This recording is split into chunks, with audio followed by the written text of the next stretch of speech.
أعوذ بالله من الشيطان الرجيم. بسم الله الرحمن الرحيم. نحمده ونصلي على رسوله الكريم. أما بعد، فقد قال الله تبارك وتعالى في كلامه القديم والفرقان المجيد: أعوذ بالله من الشيطان الرجيم. بسم الله الرحمن الرحيم. قد أفلح المؤمنون الذين هم في صلاتهم خاشعون والذين هم عن اللغو معرضون. صدق الله العظيم. وقال نبينا عليه الصلاة والسلام: إنما الأعمال بالنيات وإنما لكل امرئ ما نوى. فمن كانت هجرته إلى الله ورسوله فكانت هجرته إلى الله ورسوله ومن كانت هجرته إلى دنيا يصيبها أو امرأة ينكحها فهجرته إلى ما هاجر إليه. صدق رسول الله صلى الله عليه وسلم. எத்தனையோ பேருடைய வாழ்க்கையை நீங்கள் ஒளிப்படுத்துறிய அல்ல, இப்படி ஒரு சிந்தனையை போடுவதற்கு யாரெல்லாம் காரணமாக இருந்தார்களோ அவர்களுடைய பெற்றோர்களுடைய கபறுகள் இன்றைக்கு ஒளிப்படுத்தப்பட்டிருக்கும். இதுதான் பெருமானார் சொன்னது, ஒரு மனிதன் இறந்து விட்டால் நீங்கள் விட்டு போகிற சதக்கையே ஜாரியா, இல்முன் யுன்தஃபஉ பிஹி வலதுன் சாலிஹுன் யதுஉ லஹு. பெற்றோர்களுக்கு துஆ செய்கிற பிள்ளைகள், தொடர்படியாக வருகிற தர்மம் அந்த பிள்ளைகளின் வழியாக. இன்னைக்கு இதற்கு முயற்சி எடுத்த இந்த நல்லவர்களுடைய பெற்றோர்களின் கபர் ஒளிப்படுத்தப்பட்டிருக்கும். எவ்வளவு பெரிய பாக்கியம்! ஹதீசுகளில் வருது, திடீர்னு ஒருத்தருடைய கபரு விசாலப்படுத்தப்படும், சொர்க்கத்தினுடைய நலவுகள் அவர்களுக்கு கபரிலே காட்டப்படும். காட்டப்பட்ட உடனே அவர் கேட்பாரு, என்னையா இன்னைக்கு நான் செஞ்சேன், திடீர்னு என்னுடைய கபரை ஏன் இப்படி அல்லாஹ் மாத்தினான் அப்படின்னு கேட்பாங்க. கேட்ட உடனே அவருக்கு மலக்குகள் பதில் சொல்லுவார்கள், உங்கள் பிள்ளை இப்படி ஒரு நல்ல காரியத்தை செய்திருக்கிறார், அதனால் இன்றைக்கு சொர்க்கத்தினுடைய பகுதியாக உங்கள் கபரு மாற்றப்பட்டிருக்குன்னு சொல்லப்படும். ஹதீசுகளில் வருது, எங்க நபி சொல்றாங்க, அந்த தந்தை தன் மகனை நினைத்து துவா செய்வாராம். என் பிள்ளை என்ன அழகா விட்டு வந்திருக்கேன், யா அல்லாஹ் இன்னும் என் பிள்ளையை நல்லாக்கி வை சொல்லுவாராம். ஏன் அப்படின்னா, இந்த உறவை பற்றி அறிவியல் பேசாது, ஆனால் பெருமானார் பேசினார்கள். இது என்ன உறவு? ஒரு மனிதன் மரணம் அடைந்தவுடன் என்ன நடக்கும்னு இன்னைக்கு சயின்ஸ்ல தேடுறான். சமீபமாக ஒரு கண்டுபிடிப்பு கண்டுபிடிக்கப்பட்டது. இறந்து கொஞ்ச நாள்ல, கொஞ்ச நேரத்தில், அதுல தெரியற மாதிரி வச்சுட்டீங்களோ, எல்லாரும் திரையே தான் பார்க்குறா, என்ன பார்க்க மாட்டேங்கிறாங்களே. டிவி பார்த்து பார்த்து பழக்கம். ஒரு அம்மா டிவியும் ஓடிக்கிட்டு இருக்கு, அந்த அம்மா தொழுதுகிட்டு இருக்கு எதிர்த்தாப்புல நின்று. நான் போனவன் சொன்னேன், எங்க டிவி அமர்த்துங்க, தொழுகிறாக டிவியை போட்டு வச்சிருக்காரு. உடனே அந்த வீட்டில் பதில் சொன்னாங்க அதுக்கு, இல்லை எங்கள் அம்மா நேரத்துக்கு தொழுதுரும் அப்படின்னாரு. நான் சொன்னேன், நான் கேட்ட கேள்விக்கு பதில் இல்லையே, டிவி அமர்த்தியா தொழுவியா, அந்த அம்மா தொழுவுது இல்லைன்னு.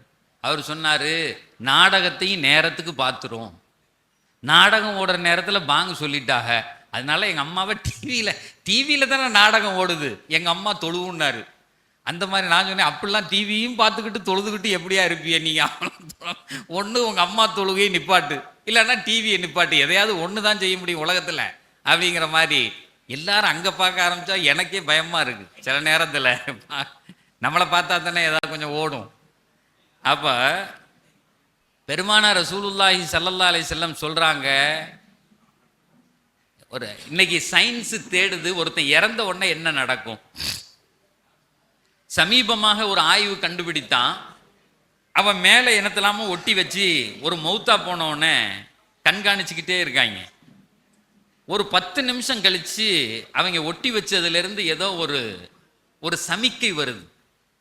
உடனே சமீபமாக நடந்த ஆய்வு, ஒருத்தன் உயிர் போன பின்னாலும் கூட ஏதோ ஒன்று அவன் உடலோடு தொடர்பில் இருக்கிறது. அந்த அவங்க வச்ச கரண்ட்ல சமிக்க வந்துருச்சு, அதனால ஏதோ ஒன்று தொடர்பு இருக்குன்னு பயங்கரமா இந்த 2000 ஆண்டுல அதை அந்த அந்த அறிவியல் ஆராய்ச்சி நாங்க எங்கேயோ போயிட்டோம் அப்படின்னு பேசிட்டான். ஆனா 1500 ஆண்டுகளுக்கு முன்னால் எங்க ரசூல்லா அங்க மதீனால உட்கார்ந்து சொன்னாங்க, ஒருத்தன் மௌத்தா போனோம்னா அடுத்து என்ன நடக்கும், அடுத்து என்ன நடக்கும், அடுத்து என்ன நடக்கும், ஒன்று ஒன்றா சொல்றாங்க.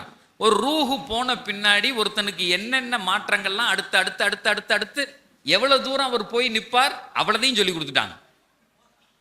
அவ்வளவு மாற்றம். ஒருத்தர் ரூஹு போன உடனே என்ன நடக்கும் அப்படிங்கிறத பெருமானார் சொல்றாங்க.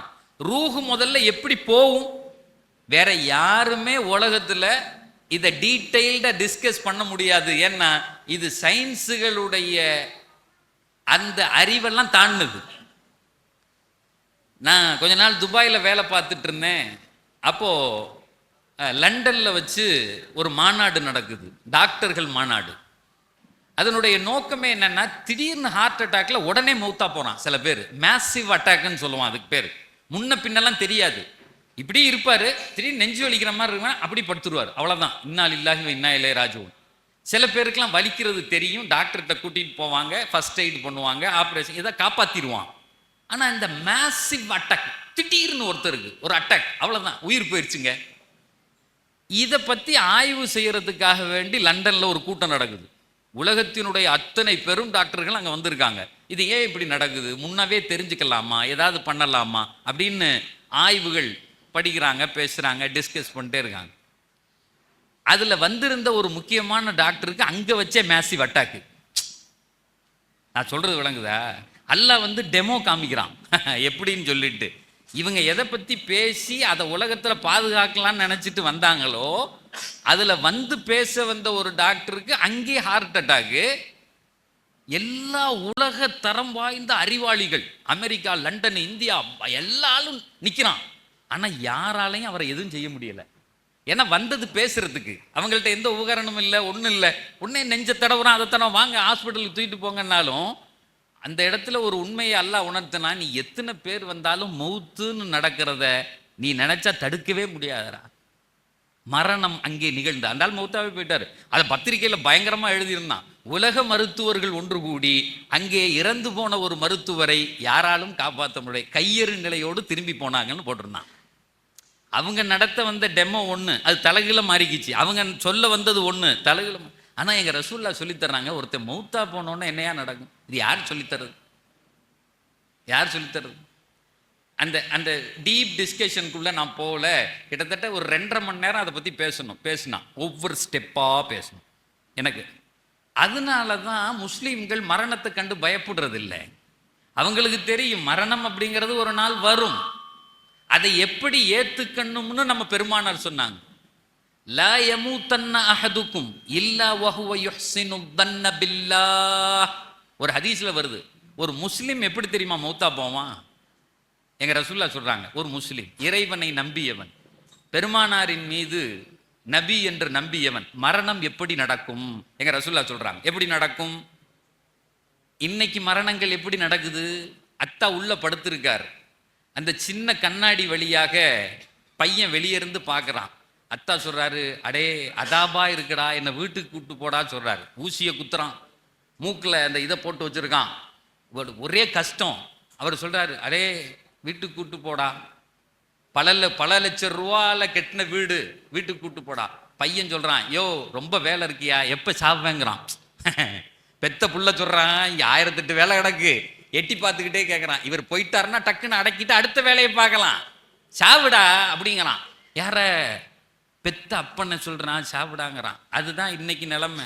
ஆனா ஒரு மரணம் எப்படி நிகழ்னு எங்க ரசூல்லா சொல்றாங்க, நீங்கள் கடமையான தொழுகைகளை நிறைவு செய்திருக்க வேண்டும், ஜக்காத்துகளை கொடுத்திருக்க வேண்டும், பிள்ளைகளுக்கு என்னெல்லாம் செய்யணுமோ எல்லாத்தையும் செஞ்சு வச்சிருக்கணும். மரணக்கட்டில் படுத்த ஒன்று சொல்லணும், மனைவியை கூப்பிட்டு உனக்கான ஹக்கை நான் நிறைவு செய்து விட்டேன். ஆனால் இன்னைக்கு எப்படி தெரியுமா நடக்குது? சில ஊர்களில் எனக்கு ரொம்ப நாளாக என்னன்னே தெரியாது, அவர் ஒய்ஃபை கூட்டுவாங்க, ஒய்ஃபை கூட்டுவாமா, யாராவது ஒருத்தர் மௌத்தாவ போறாருன்னா ஒய்ஃபை கூப்பிட்டுவாங்க, ஒய்ஃபை கூப்பிட்டுவாங்க. ஏன்டா அப்படின்னு எனக்கு ஒரு சந்தேகம். அந்த அம்மாவை பார்த்த உடனே பொடுக்குன்னு போயிடுவானோ அப்படி. நிறைய பேர் அப்படி கூட இருக்கலாம்ல, இவ கூட வாழ்ந்ததுக்கு இவ்வளோ போறான்டா நான் செத்தே போய் அப்படி போயிடுவானோ அப்படின்னு கேட்டா, அந்த அம்மாவை கூட்டிட்டு வந்து மகர் மன்னிப்பு கேளுங்கிறான். உலமாக்கள்கிட்ட கேட்டால் தெரியும், அவர்கிட்ட மகர் மாஃபி மாங்கோங்கிறான். ஒரு இடத்துல கேட்டான், எனக்கு புரியல என்னடா மகர். ஒரு மாசத்துக்கு முன்னாடி எங்க காலேஜில் ஒரு மென்டல் வெல்பீயிங்னு ஒரு கிளாஸ் வச்சுருந்தாங்க. எப்படி வந்து மாணவர்களை கூலாக பாடம் நடத்துறது, டென்ஷன் ஆகாமல் எப்படி இருக்கிறது, ஃபேமிலி வேலையை எப்படி பேலன்ஸ் பண்ணுறதுன்னு ஒரு கிளாஸ் வச்சுருந்தாங்க. அதுக்கு ஒரு சைக்காட்ரிஸ்ட் வந்து கிளாஸ் எடுத்தாங்க. அந்த அம்மா சொல்லிச்சு, நம்மலாம் ரொம்ப தப்பு பண்ணுறோம், நம்ம குடும்பத்தில் கொஞ்சம் பேசி பழகணும், ஒய்ஃப்கிட்ட டெய்லி பேசுங்க. நீங்கள் நிறைய பேர் ஒய்ஃப்கிட்ட பேசுகிறதே இல்லை அப்படின்ன உடனே வேகமாக ஒரு சார் எந்திரிச்சார். என் பக்கத்தில் உட்காந்தவர். மேடம் அப்படின்னாரு. அந்த மேடமும் ஏதோ சொல்ல போகிறாருன்னு, என்ன சார் அப்படின்னு கேட்டுச்சு. அரை மணி நேரம் பேசுனா சண்டை வந்துடுது, 1 மணி நேரம் பேசுனா டைவர்ஸ் ஆயிடுது. நீ பேசுறத கேட்டலாம் வீட்டில் போய் பேச முடியுமா? அவர் கேட்குறாரு. அந்த அம்மா பயந்துருச்சு, என்னடா இப்படி சொல்கிறான். எல்லா வீட்லையும் அரை மணி நேரம் பொண்டாட்டிகிட்ட பேசுனா கண்டிப்பாக சண்டை. அப்படிலாம் நீங்கள் சொல்கிற யதார்த்தத்துக்கு ஒத்து வர மாட்டேங்கிறியே நீ அப்படிங்கண்ணா. அப்போ மனைவியை கூட்டிகிட்டு வந்து சொல்கிறாங்க, மகர் மாஃபி மாங்கோன்னா. எனக்கு என்னடா மாங்கோ கோங்கோன்னு இருக்கான் இந்த நேரத்தில், வேற ஏதாவது பேசுவாங்களான்னு புரியலை எனக்கு. அப்புறம் தான் ஒருத்தரை கூப்பிட்டு கேட்டேன், என்னங்க இவர் சொல்கிறாருன்னு. ஒன்னே மகர் மன்னிப்பு கேட்கணுமா? மகர் மன்னிப்பு அப்படின்னா என்னங்கண்ணே? மகரே கொடுக்கறது இல்லை, எழுதுறதே 102 ரூபா. நான் சொல்றது உங்க ஊர்ல அப்படி இருக்காதுங்க. அந்த ஊர்ல, நான் போன ஊர்ல சொல்றேன், எல்லா கணவனும் இறக்கும் போது மனைவியை கூப்பிட்டு என் மகரை மன்னிச்சுக்கன்னு 2 கோடி ரூபாய்க்கு நகை வாங்கி கொடுத்துருக்கான், 1.5 கோடி ரூபாய்க்கு வீடு கட்டி கொடுத்துருக்கான். ஆனா அந்த பள்ளியாச தப்தர்ல எழுதுனான்ல 102 ரூபா மகர் கொடுத்து கெட்டிக்கிறேன்னு, அந்த காசை கொடுக்கல. நான் கேட்டேன், என்னடா வாழ்ந்தீங்க, இது ஹராம் இல்லை, இது விபச்சாரத்துக்கு ஒப்புன்னு மார்க்கம் சொல்லுத. மகர் எவ்வளவுனாலும் அப்பவே கொடுக்கணும். அந்த அம்மா அந்த மனைவியா ஏத்துக்கிறதுக்கு காரணமே அந்த காசு தான். அது நீ 102 ரூபா கொடு, 1 கோடி ரூபா கொடு. இப்ப சமீபமாக என்னுடைய நண்பர் ஒருத்தர் கல்யாணம் வச்சிருந்தாரு, கல்யாணத்துக்கு போயிருந்தேன். மகர் அப்படின்னு சொன்னோன்னே எனக்கு கிருகிருன்னு சுத்துது. என்ன அந்த இமாம் சொல்றாரு, 1 கிலோ தங்க மகருக்கு ஈடாக உன்னை கட்டி கொடுத்தேன்கிறான்.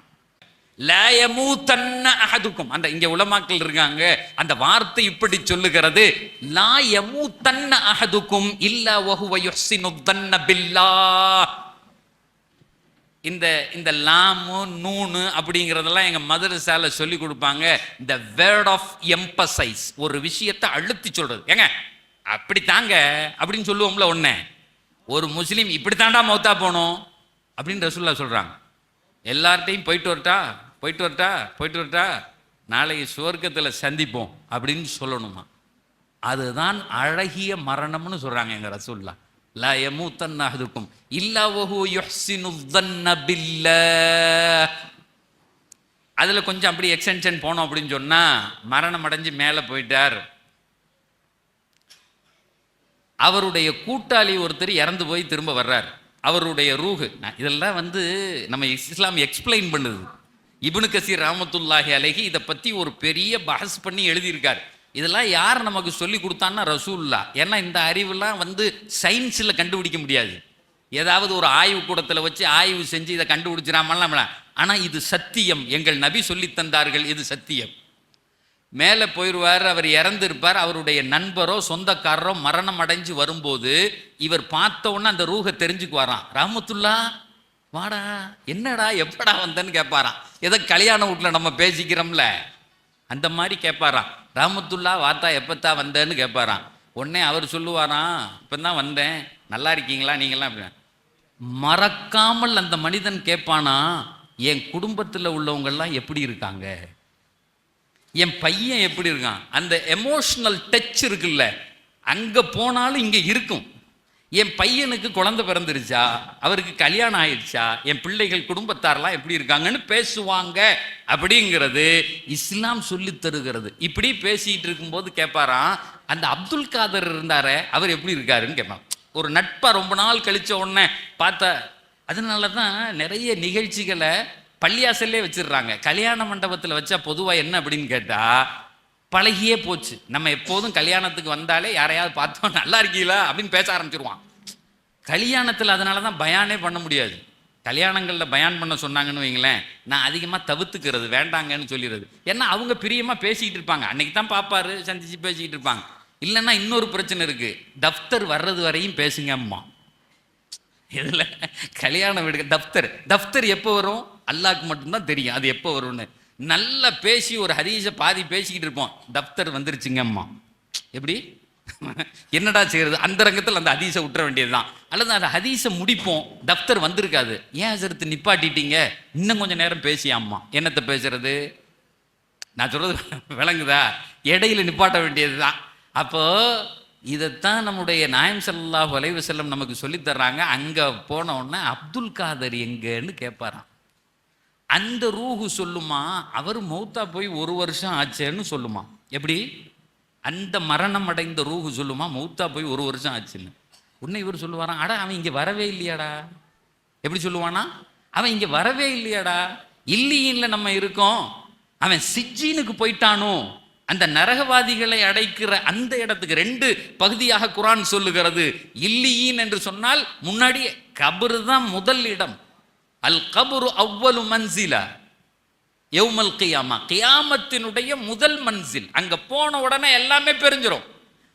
அவன் இல்லியினுக்கு போயிட்டானோ, அடடே பாவிகளின் இடத்திற்கு, சிஜ்ஜின்னா அந்த இது சிறை வாசம், அதுக்கு போயிட்டானோ, இங்க வரலையேன்னு பேசுவாங்க. அப்படிங்கிறது வரை எங்க நபி சொல்லி தராங்க.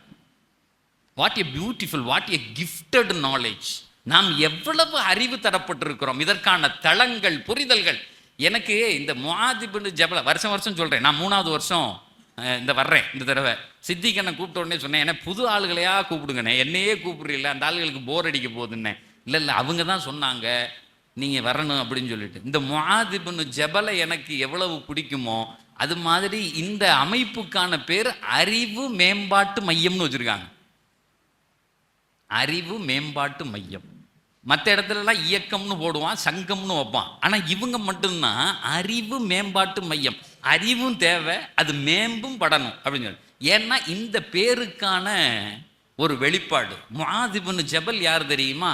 உலகத்தில் அறிவின் கேந்திரம். அவர் அறிவின் கேந்திரம், பெருமானாரால் புகழப்பட்ட, வழிகாட்டப்பட்ட, மறுமையில் அவருக்கு என்ன கிடைக்கும்னு சொல்லப்பட்ட ஒரு பெரிய மனிதர்.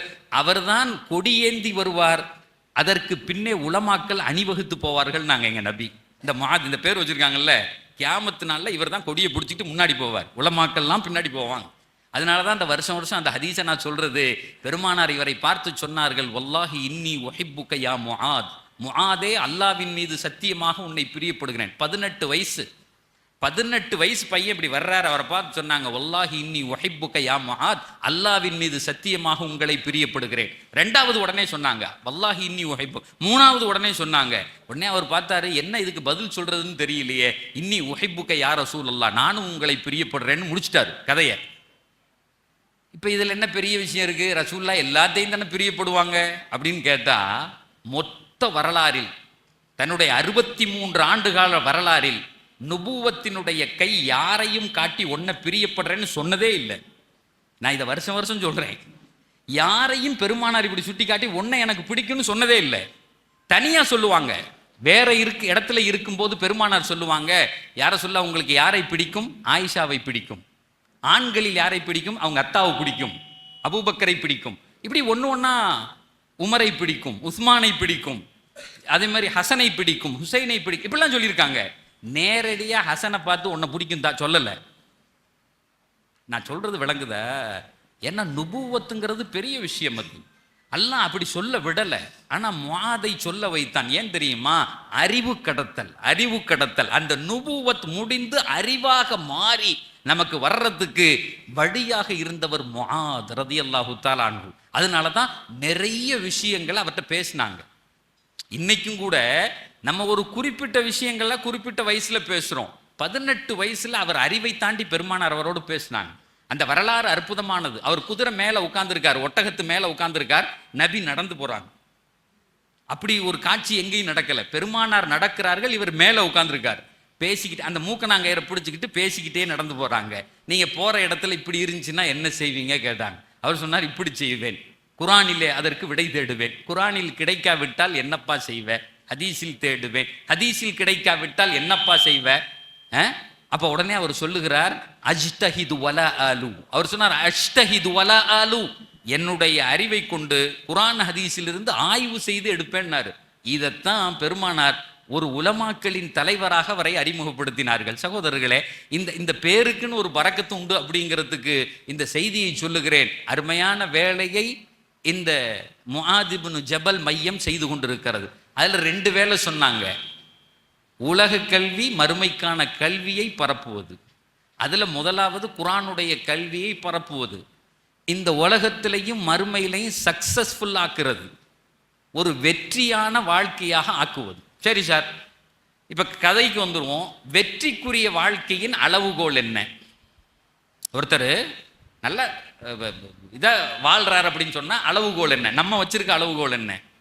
நல்லா சம்பாதிக்கணும், ஒரு 2 லட்சம் ரூபா சம்பாதிக்கணும், சம்பளம் வாங்கணும், ஒரு வீடு இருக்கணும், ஒரு கார் இருக்கணும், சுகமா இருக்கணும். இருந்தா என்ன ஆயிருது? அப்போ நாயம் ஸல்லல்லாஹு அலைஹி வஸல்லம் அவர்கள் நமக்கு சொல்லி தருகிற இப்ப உலகத்துல வெற்றிக்கான சூத்திரம் என்ன? பெரிய வீடு, நல்ல காரு, வசதியா இருக்கான் அப்படின்னு சொன்னா எப்பாடா நல்லா இருக்கான்டா அப்படின்னு சொல்லிடுறோம். ஒருத்தனுக்கு திடீர்னு நோய் வந்துருச்சு.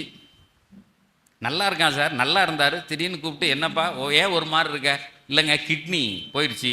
இன்னைக்கு நோய்களை சொல்லிக்கிட்டே இருக்கான். ஹார்ட் அட்டாக் வந்துருச்சு, சுகர் வந்துருச்சு, பிபி வந்துருச்சு. ஒரு காலத்தில் சுகர் பிபி அப்படிங்கிறதெல்லாம் பணக்கார நோய் அப்படின்னு சொல்லிக்கிட்டு இருந்தாங்க. இன்னைக்கு எல்லாருக்கும் பிபி வந்துருச்சு.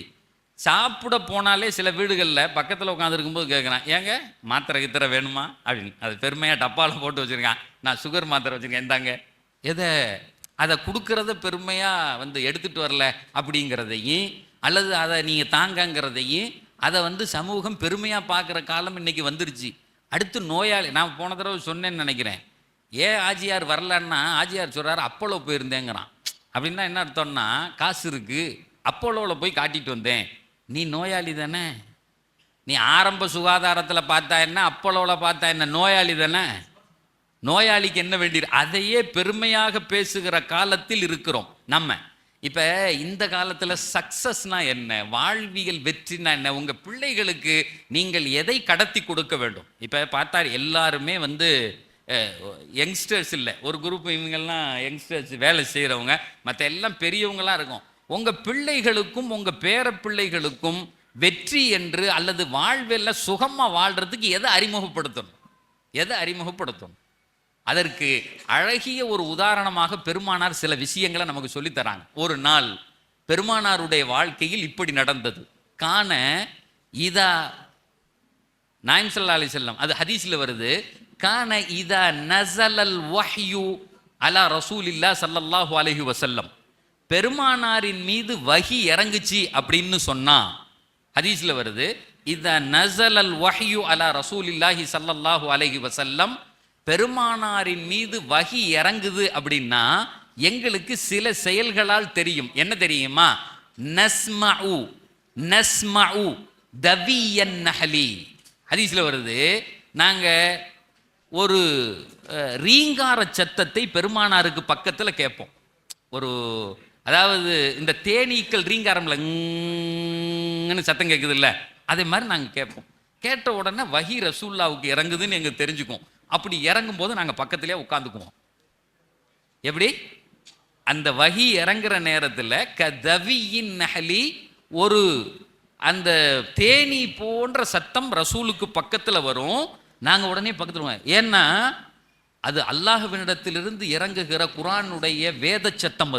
அது ஒரு பரக்கத், அது ஒரு ஒளி. இந்த எங்க அஜர்த்து பேசும்போது முஃப்தி சாப் சொன்னார்கள், இந்த குர்ஆன் இருக்கிறதே நமக்கெல்லாம் இதனுடைய ஒரு பக்கம் மட்டும்தான் தெரியும். இந்த குர்ஆனுடைய ஒரு பக்கத்தை எடுத்தோம் ஓதுறோம், நம்ம பையன் வந்தார் ஓதுனாரு அப்படின்னா குர்ஆனுப்பா பரக்கத்துப்பா. குர்ஆனுக்கு 2 பக்கம் உண்டு. குர்ஆனுக்கு 2 பக்கம் உண்டு. ஒன்று என்ன தெரியுமா? இது ஒரு வேதம், அல்லாஹ்வினால் தரப்பட்ட சட்டங்கள் வேதம் ஒன்று. 2வது முஅ்ஜிஸா, இட் இஸ் எ மிராக்கிள்.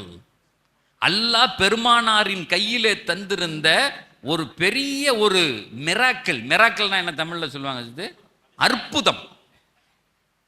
இதை தொட்டவன் வாழ்வாங்கு வாழ்வான். இதை படிச்சவன் அதை கேட்ட உடனே தன்னையே அப்படியே கொடுத்துருவான். எதை? இந்த குர்ஆனை. It is a miracle. ஹதீஸ் சொல்றது, ஹாதிஹி கிதாபுன் வஃபி வஜ்ஹின், ஒரு வகையில இது வேத புத்தகம், வஃபி வஜ்ஹின் ஆகர், இன்னொரு பார்வையில் முஅஜிஸத்துன், இது ஒரு அற்புதம். என்ன அற்புதம்? இது என்ன அப்படி அற்புதத்தை செஞ்சிச்சு? பெருமானார் ரசூலுல்லாஹி ஸல்லல்லாஹு அலைஹி வஸல்லம் மக்காவில் இருக்கும்போது இந்த குர்ஆனை தான் முதல்ல சொல்லுவாங்க. யார் வந்தாலும் வேதத்தை சொல்லுவாங்க. அப்படி சொல்லிக்கிட்டே இருக்கும்போது யாரெல்லாம் கேட்டார்களோ அத்தனை பேரும் கவுந்துருவான். இந்த குர்ஆனை ஓத ஆரம்பிச்சோன்னா வந்து கேட்குறவன் என்ன செய்வான்னா, இப்படி பார்ப்பான், என்ன இவர் சொல்றாரு அப்படின்னு சொல்றான். அப்படியே வேட்டியை பிடிச்சிக்கிட்டு பின்னாடியே போவான். இது பார்த்த உடனே காஃபிர்களுக்கு ஒரு பெரிய கஷ்டமா இருந்துச்சு. என்ன இவர் எதை சொன்னால் இவர்கிட்ட போனா மாட்டிக்கிறானே, அதனால ஒரு வேலை செய்யணும். இந்த வருஷம் ஹஜ்ஜினுடைய காலத்துல யாரும் வந்தா இவர் பக்கத்திலே போகக்கூடாது. போனா தானே பஞ்சாயத்து, போனா கேட்டுறான் குர்ஆனை. நம்ம என்ன சொன்னாலும் அவன் மண்டைக்கு ஏற மாட்டேங்குது. உடனே அவர் பின்னாடியே போறான். இந்த வருஷம் யார் வந்தாலும் சொல்லணும் குர்ஆனை கேட்காத, அவர் பக்கத்திலே போவாத, அப்படியே போனாலும் அவர் சொல்றத கேட்காதன்னு 2 பஞ்சு கொடுக்கணும்னு பஞ்சு வச்சிருந்தான். அந்த நேரம் பார்த்து ஒருத்தர் வர்றாரு, ஒரு முக்கியமான அரபு நாட்டினுடைய விஐபினா சாதாரண ஆள், பெரிய ஆளு. அவர் வர்றார். அதை பார்த்த உடனே அபூஜஹலுக்கு, என்னடா இவர் இந்த நேரத்தில் வந்துட்டாரே, இங்கே வேற ரசூல்லா உட்காந்துருக்காங்களே மக்காக்குள்ள, அந்த நம்ம ஹஜ்ஜிக்கு போகிறோம் இல்லையா, அந்த காபத்துல்லா இருக்குல்ல, அதில் ரசூல்லா உட்காந்துருக்காங்க. உடனே அவரை கூப்பிட்டு சொன்னால், இந்த 2 பஞ்சையும் வச்சுக்குங்க, காதுக்குள்ளே திணிச்சுக்குங்க. அப்படியே போனால் அங்கே ஒருத்தர் இருப்பார், அவர் சொல்கிறத கேட்காத, உன்னை மயக்கிடுவார் அப்படின்னா. சாஹிர் அவர் யாரு? சாஹிர்னா மயக்கிற ஆளு, உன்னை மயக்கி போடுவார் கேட்காதன்னு. உடனே அவர் என்ன செஞ்சார், சரின்னு பஞ்சை வாங்கி திணிச்சுக்கிட்டு மக்காக்குள்ளே வந்துட்டார். வந்து சுத்துறார் காபத்துல்லாவை. அதாவது இஸ்லாம் வர்றதுக்கு முன்னாடியும் காபா வலம் வருவாங்க, நிர்வாணமாக வலம் வருவாங்க முன்னாடி, அப்புறம் ட்ரெஸ் போட்டு வலம் வருவாங்க. யார் வந்தாலும் காபத்துல்லாவை சுற்றுவாங்க. இவரும் வர்றார், சுற்றுறார். 1வது சுற்றுறார், 2வது சுற்றுறார்.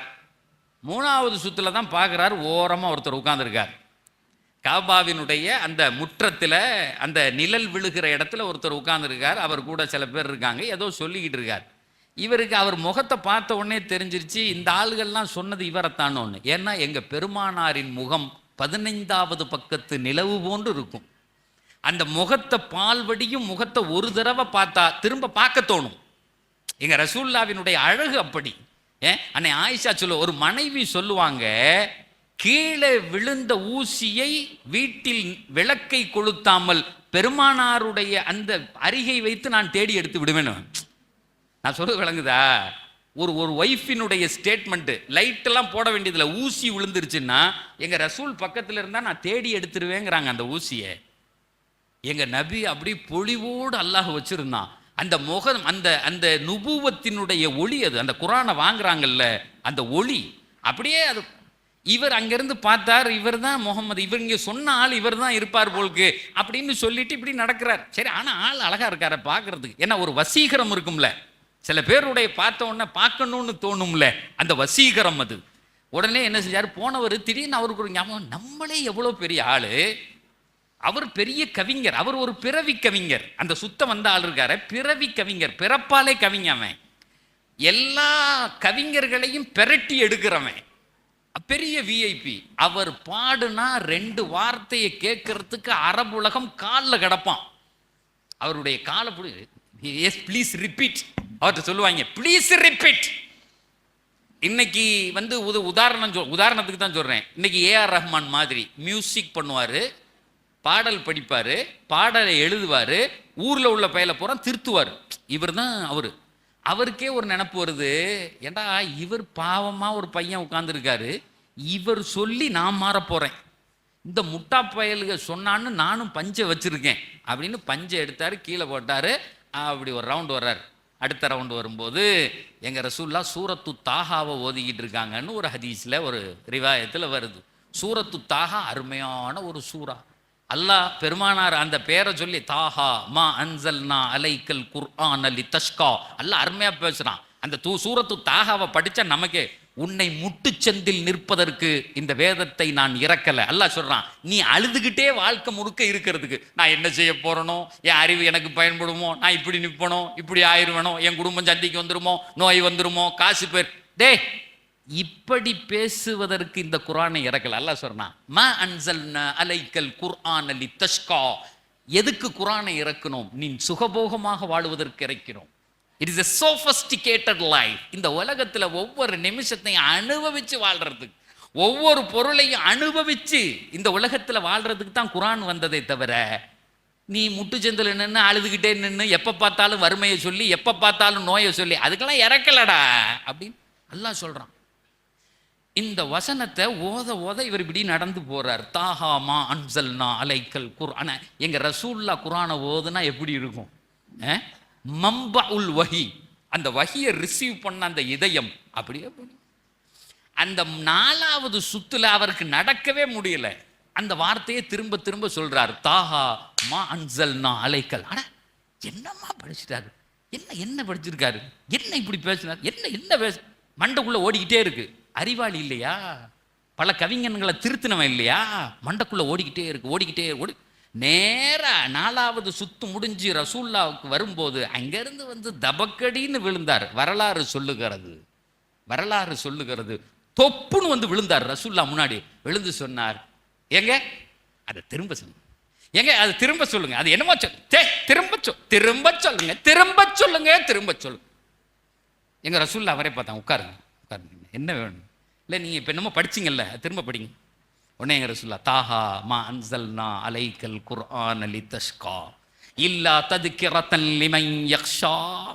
இந்த வார்த்தையை கேட்ட உடனே சகோதரர்களே, வரலாறில் வருகிறது ஒரு பெரிய அறிவாளி, கவிஞர்களை திருத்தியவன், அரபு மொழியினுடைய ஆசானாக இருந்தவன்.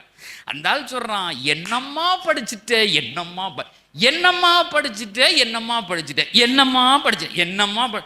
காலை பிடிச்சி முத்தம் போட்டார். அப்படி வருது வரலாறுல. ரசூல்லா காலை பிடிச்சிக்கிட்டார், முத்தம், கையை பிடிச்சிக்கிட்டார், முத்தம் போடுறார், நெத்திய முத்தம் போடுறார், நில குலைஞ்சிட்டார். சார், நீங்கள் படிக்கிற இந்த வேதம் இருக்கிறதே, ஏதோ வீட்டுல மடிச்சு மேல வச்சிருக்க, இதயங்களை புடம் போட்டது, ஆட்டி வச்சிச்சு. அரபுலகத்தினுடைய அரசர்கள் ஒத்த வார்த்தைக்கு சுருண்டு கிடந்தான், மொத்தமா சுருண்டாம். யோசிச்சு பாருங்க, ஒரு வரிதான் ஆயத்து படிச்சது, அப்படியே நில குலைஞ்சு. கையை பிடிக்கிறார், அதாவது நிலம் மாறிட்டாரு, கையை பிடிக்கிறார், காலை பிடிக்கிறாரு, முத்தம் போறார். ரசூல்லா கேட்டாங்க, இங்க வாப்பா நீ யார் பாடினாங்க? அப்பந்தான் அவர் சொல்றாரு, என் பெயர் துஃபைலு தௌசி அப்படிங்கிறாரு, என் பெயர் துஃபைலு தௌசி. உடனே ரசூல்லா கேட்டாங்க, தௌஸ் குலத்தினுடைய தலைவர் துஃபைலா, தௌசு கூட்டத்தின் தலைவர் துஃபைலா, நீங்க பெரிய ஆளாச்சே, நீங்க கவிஞராச்சே, விஐபி ஆச்சே, என்னத்தா அப்படின்னாங்க. அதெல்லாம் விடுங்க. அவர் சொல்றாரு, அதெல்லாம் என்னம்மா படிச்சுட்டேன் சார். மண்டைகளினுடைய எல்லா கணத்தையும் இறக்கி வச்சது குர்ஆன். என்னம்மா படிச்ச, திரும்ப அதை ஒரு தடவை சொல்லுங்களேன், கெஞ்சினா.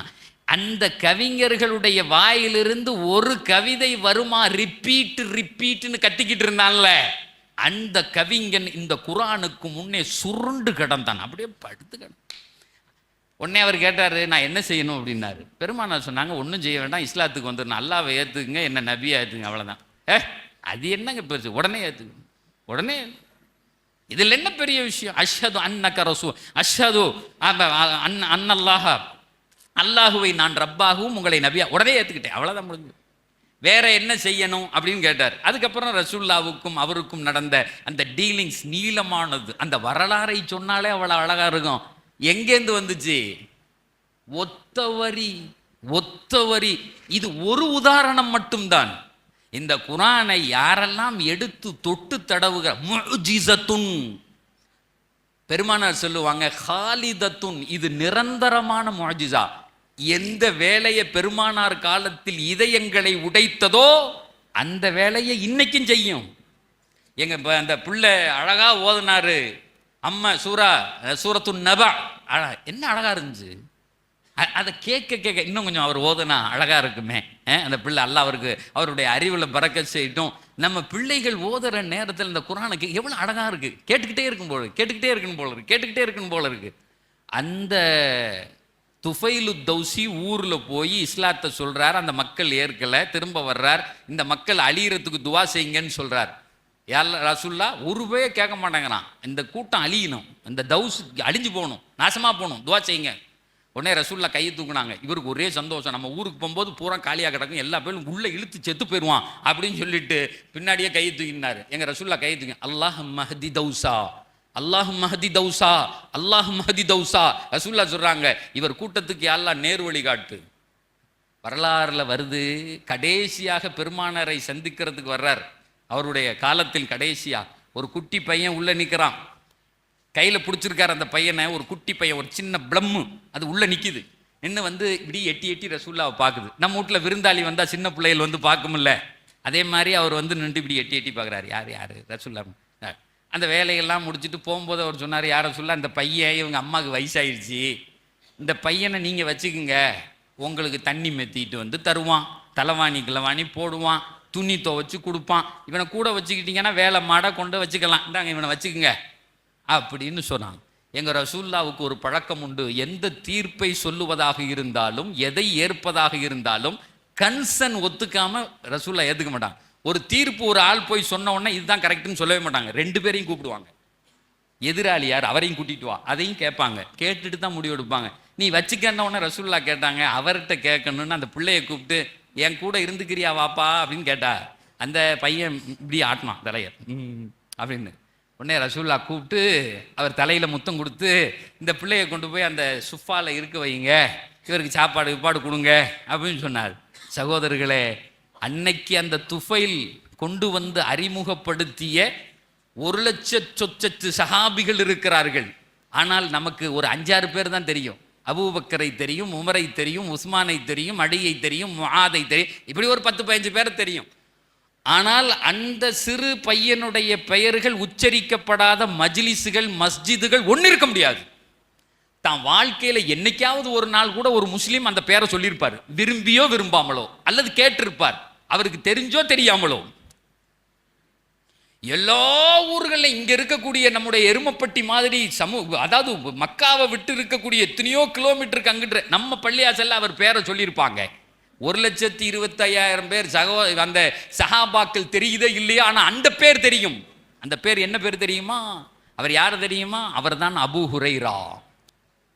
எத்தனை ஹதீஸு புக்க திறந்தாலே அபூ ஹுரைரா அறிவிக்கிறார், அபூ ஹுரைரா அறிவிக்கிறார், அபூ ஹுரைரா அறிவிக்கிறார். அபூ ஹுரைரா யாரு தெரியுமா? குர்ஆன் கொடுத்த பிள்ளை. அது ஒரு வார்த்தை அந்த அவர் அன்னைக்கு கேட்காம போயிருந்திருப்பாரு. ஒத்த வார்த்தை எங்கெல்லாம் போகிறது. அபூ ஹுரைராவை உலகத்திற்கு தந்தது பெருமானார் ஓதிய ஒரு வசனத்து காதுல கேட்டுச்சு. இன்னைக்கு வரையும் இன்றைய சமூகத்தில் சட்டங்கள் எதெல்லாம் எடுக்கப்படுகிறதோ அத்தனை சட்டங்களுடைய அசல் ஹதீஸுகள் அது அறிவிப்பாளராக அபூ ஹுரைரா இருப்பார். What a beautiful. நமக்கு கிடைச்சிருக்கக்கூடிய அந்த பெரும் பேர் என்ன? அல்ஹம்துலில்லாஹ். அப்ப இந்த குர்ஆனுடைய வஹி ஒரு நாள் இறங்கிக்கிட்டு இருக்கு. அதை ஹதீஸில் நமக்கு சொல்றாங்க. கான இதா நஸலல் வஹ்யு அலா ரசூலில்லாஹி ஸல்லல்லாஹு அலைஹி வஸல்லம் நஸ்மஉ இந்தஹு கதவியின் நஹ்லி. பெருமானாருக்கு பக்கத்தில் போனால் ஒரு மாதிரி ரீங்கார சத்தம் கேட்கும். அப்போ கேட்டவங்களே, குர்ஆனை கேட்டவனே இப்படி அதாவது பெருமானாரை ஏற்கிறதுக்கு முன்னாடி கேட்டவங்களே இப்படி ஹைரானில் இருந்தா, பெருமானாரை நம்பி குர்ஆனை ஏற்றுக்கொள்ளுகிற அந்த கூட்டம் எப்படி இருக்கும்? மக்கஸ்னா சாஅத்தன் ஹதீஸில் வருது. அவங்க பக்கத்தில் நாங்கள் உட்காந்துக்குவோம். ரசூல்லா அப்படி சொன்னால் என்ன, அந்த வஹி வருதுன்னா அந்த பரக்கத்தை அடையிறதுக்காக வேண்டி பக்கத்தில் போய் சும்மா உட்காந்துக்குவோம் நாங்கள். ஏன்னா அது ஒரு பேரொடி, அது ஒரு பேரொடி. அந்த குர்ஆனுடைய ஒளி நமக்கும் கிடைக்கட்டும் அப்படின்னு அப்படி பக்கத்தில் மக்கஸ்னா சாஅத்தன், ஒரு தினம் அப்படி நாங்கள் அமர்ந்திருந்தோம். பெருமானாருக்கு வஹி இறங்கி முடிஞ்சுது. வஸ்தக்பலல் கிப்லத வ ரஃபஅ யதைஹி. அன்னைக்கு பெருமானார் என்ன செஞ்சாங்கன்னா, அந்த வஹி வந்து முடிச்ச உடனே கிபிலாவின் பக்கம் திரும்பி தன்னுடைய கையை தூக்கினார்கள். அன்னைக்கு யதார்த்தமாக நடக்குது. இப்படி கையை தூக்குறாங்க. தூக்கிட்டு ஒரு துவாவை பெருமானார் ஓதுகிறார்கள். ஒரு துவாவை பெருமானார் ரசூலுல்லாஹி ஸல்லல்லாஹு அலைஹி வஸல்லம் ஓதுகிறார்கள். அல்லாஹும்ம அக்ரிம்னா வலா துஹின்னா, அந்த துவால வருஜ அல்லாஹும்ம அத்தினா வலா தஹரிம்னா, அல்லாஹும்ம ஆதிர்னா வலா துஅதிர் அலைனா, அல்லாஹும்ம அர்தினா வர்த அன்னா அப்படின்னு ஒரு துவா ஓதுறாங்க. யா அல்லாஹ் எங்களுக்கு என்ன செய்யுங்க, அல்லாஹும் அக்ரிம்னா வலா துஹினா, யா அல்லாஹ் எங்களை கண்ணியப்படுத்துவாயாக, எங்களை என்ன செய்வாயாக, கண்ணியப்படுத்துவாய், எங்களை கேவலப்படுத்தி விடாதே. அதே மாதிரி அல்லாஹும் அக்ரிம் அல்லாஹும்ம அத்தினா, எங்களுக்கு தருவாயாக, வலா தஹரிம்னா எங்களுக்கு தடுத்து விடாதே, ஆசிர்னா வலா துசிர் அலைனா, யா அல்லாஹ் எங்களுடைய வாழ்க்கையில் எல்லா வகையிலும் நாங்கள் முன்னேறக்கூடியவர்களாக ஆக்கி வைப்பாயாக. எப்படி என்ன அழகான வார்த்தை பாருங்க. தினம்தோறும் நம்முடைய வாழ்க்கையில் ஏதாவது ஒரு வகையில் இன்னும் சிறப்பானதாக ஆக வேண்டும் அப்படின்னு நினைக்கிறவங்களுக்கு அந்த துவா, அப்படின்னு நினைக்கிறவங்களுக்கு அந்த துவா. டெவலப்மெண்ட் யாரு வேணும்னு விரும்புறானா அவனுக்கு அந்த துவா. ஆசிர்னா வலா துசிர் அலைனா, அல்லாஹ் மர்தினா வர்த அன்னா, யா அல்லாஹ் எங்களுக்கு ஒரு மகிழ்ச்சி மிக்க வாழ்க்கையை தருவாயாக, எங்களை நீ பொருந்தி கொள்வாயாகன்னு ஓதுனாங்க. ஓதிட்டு கிபிலாவை விட்டு எங்கள் பக்கம் திரும்பி சொன்னாங்க, லக்கது உன்சில அலைனா அஷ்ரு ஆயாத்தின், லக்கது உன்சில அலைனா அஷ்ரு ஆயாத்தின், இன்னைக்கு அல்லாஹ் ஒரு 10 வேத வசனங்களை இறக்கியிருக்கான்.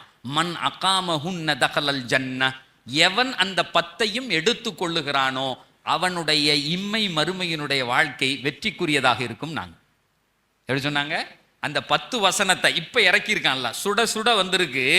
அந்த 10 வசனத்தை யார் உள்வாங்கி கொள்ளுகிறார்களோ அவர்களுக்கு என்ன, இம்மை மறுமையினுடைய வாழ்க்கை வெற்றிதான். ஃபகது தகலல் ஜன்னா, அவர் சொர்க்கத்திற்குள்ளே நுழைந்து விட்டார் அப்படின்னாங்க. இப்ப அந்த 10 வசனத்தை இந்த வருஷம் சொல்லலாமா இல்லை அடுத்த வருஷம் சொல்லலாமா? இல்லை, நீங்கள் சொன்னால் அடுத்து வேற ஏதாவது ஒன்று பேசுவேன். இப்போ ஒரு மேலே ஒரு கதை சொன்னேன்ல, அதே மாதிரி இன்னொரு சம்பவம் சொல்லிட்டு நம்ம தொலை போயிடலாம். வயிறு பசிக்குது, சாப்பிடணும். நான் காலையில் திருச்சியில் சாப்பிட்டது, திரும்ப வண்டியை ஓட்டிகிட்டு வந்து என்ன சொல்லலாம், என்ன சார் ஒரு மருந்தே கூட நம்மளா போய் எனக்கு வேணும் நோய்க்கு மருந்துன்னா தான் அது வேலை செய்யும். எனக்கு உடம்பு சரியில்லை, டாக்டர்கிட்ட போய் நானே உட்காந்து எனக்கு மருந்து கொடுங்கன்னு கேட்டால் தான் வேலை செய்யும். இன்னொருத்தர் சொல்லி இந்த டாக்டர் வேலையே செய்யாது மருந்து, என்னையா டாக்டர் அவன் அப்படின்ட்டு போயிடுவோம். அதனால எனக்கு தேவை அப்படின்னா இந்த 10 விஷயம் ஏதோ ரசூல்லா சொல்லியிருக்காங்க. சக்ஸஸ்ஃபுல் லைஃபுக்கு என் வாழ்க்கை, என் குழந்தைகளின் வாழ்க்கை நல்லா இருக்கணும், அதை எனக்கு வேணும் அப்படின்னு சொன்னால் சொல்கிறேன். இல்லைன்னா வேற இப்போ இந்த மாதுபின் ஜபலை பற்றி ஆரம்பிச்சிருவோம். திரும்ப சித்திக்கு என்ன சொல்கிறேன், அடுத்த வருஷம் கூப்பிடுவோம் வச்சிருத்து உங்களை, வெயிட்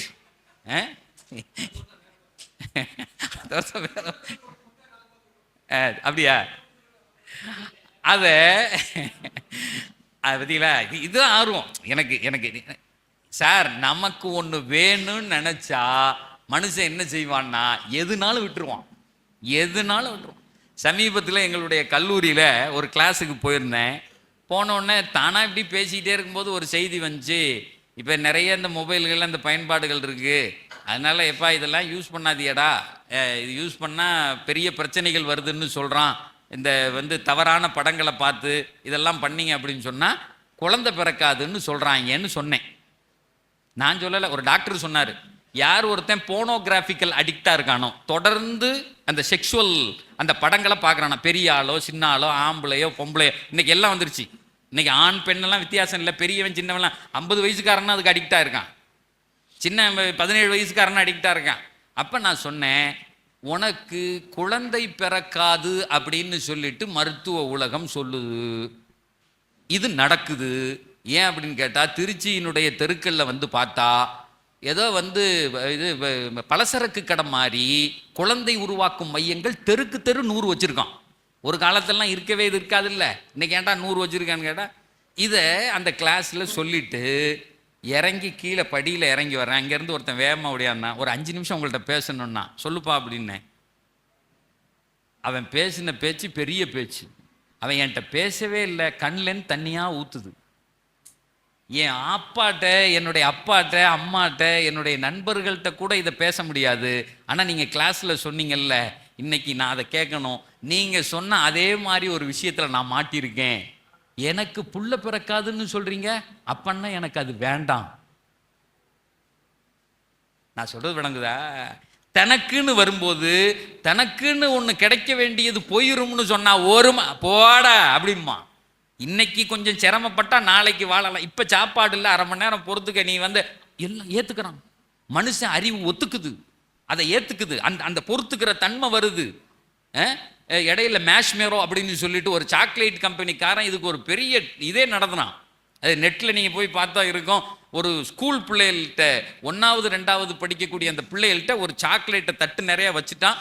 எல்லா இடத்துலையும் வீடியோ போட்டான். அந்த பிள்ளைகளை உள்ளே போகும்போது சொன்னான், இப்போ சாக்லேட் எடுத்துட்டா உனக்கு 1, இந்த கிளாஸ் முடியும் போது எடுத்தா 2, என்ன வேணும் கண்ணு எடுத்துக்கணும்னா எடுத்துக்கலாம், எடுத்து சாப்பிடலாம். கிளாஸ் முடிகிற வரையும் வெயிட் பண்ணால் உனக்கு 2 அப்படின்னா பிள்ளைகளை பூரா உள்ளே அனுப்புனான். 1வது 2வது படிக்கிற பிள்ளைல சிலது போன உடனே சாக்லேட் எடுத்துச்சு, விறுவிறுன்னு பிரிச்சுட்டு சாப்பிட்டுருச்சு. சிலது பேசாமல் போய் உட்காந்துக்குச்சு. ஏன்டா கண்ணுன்னு கேட்டா 2. ஏன் இப்போ திங்கலியா?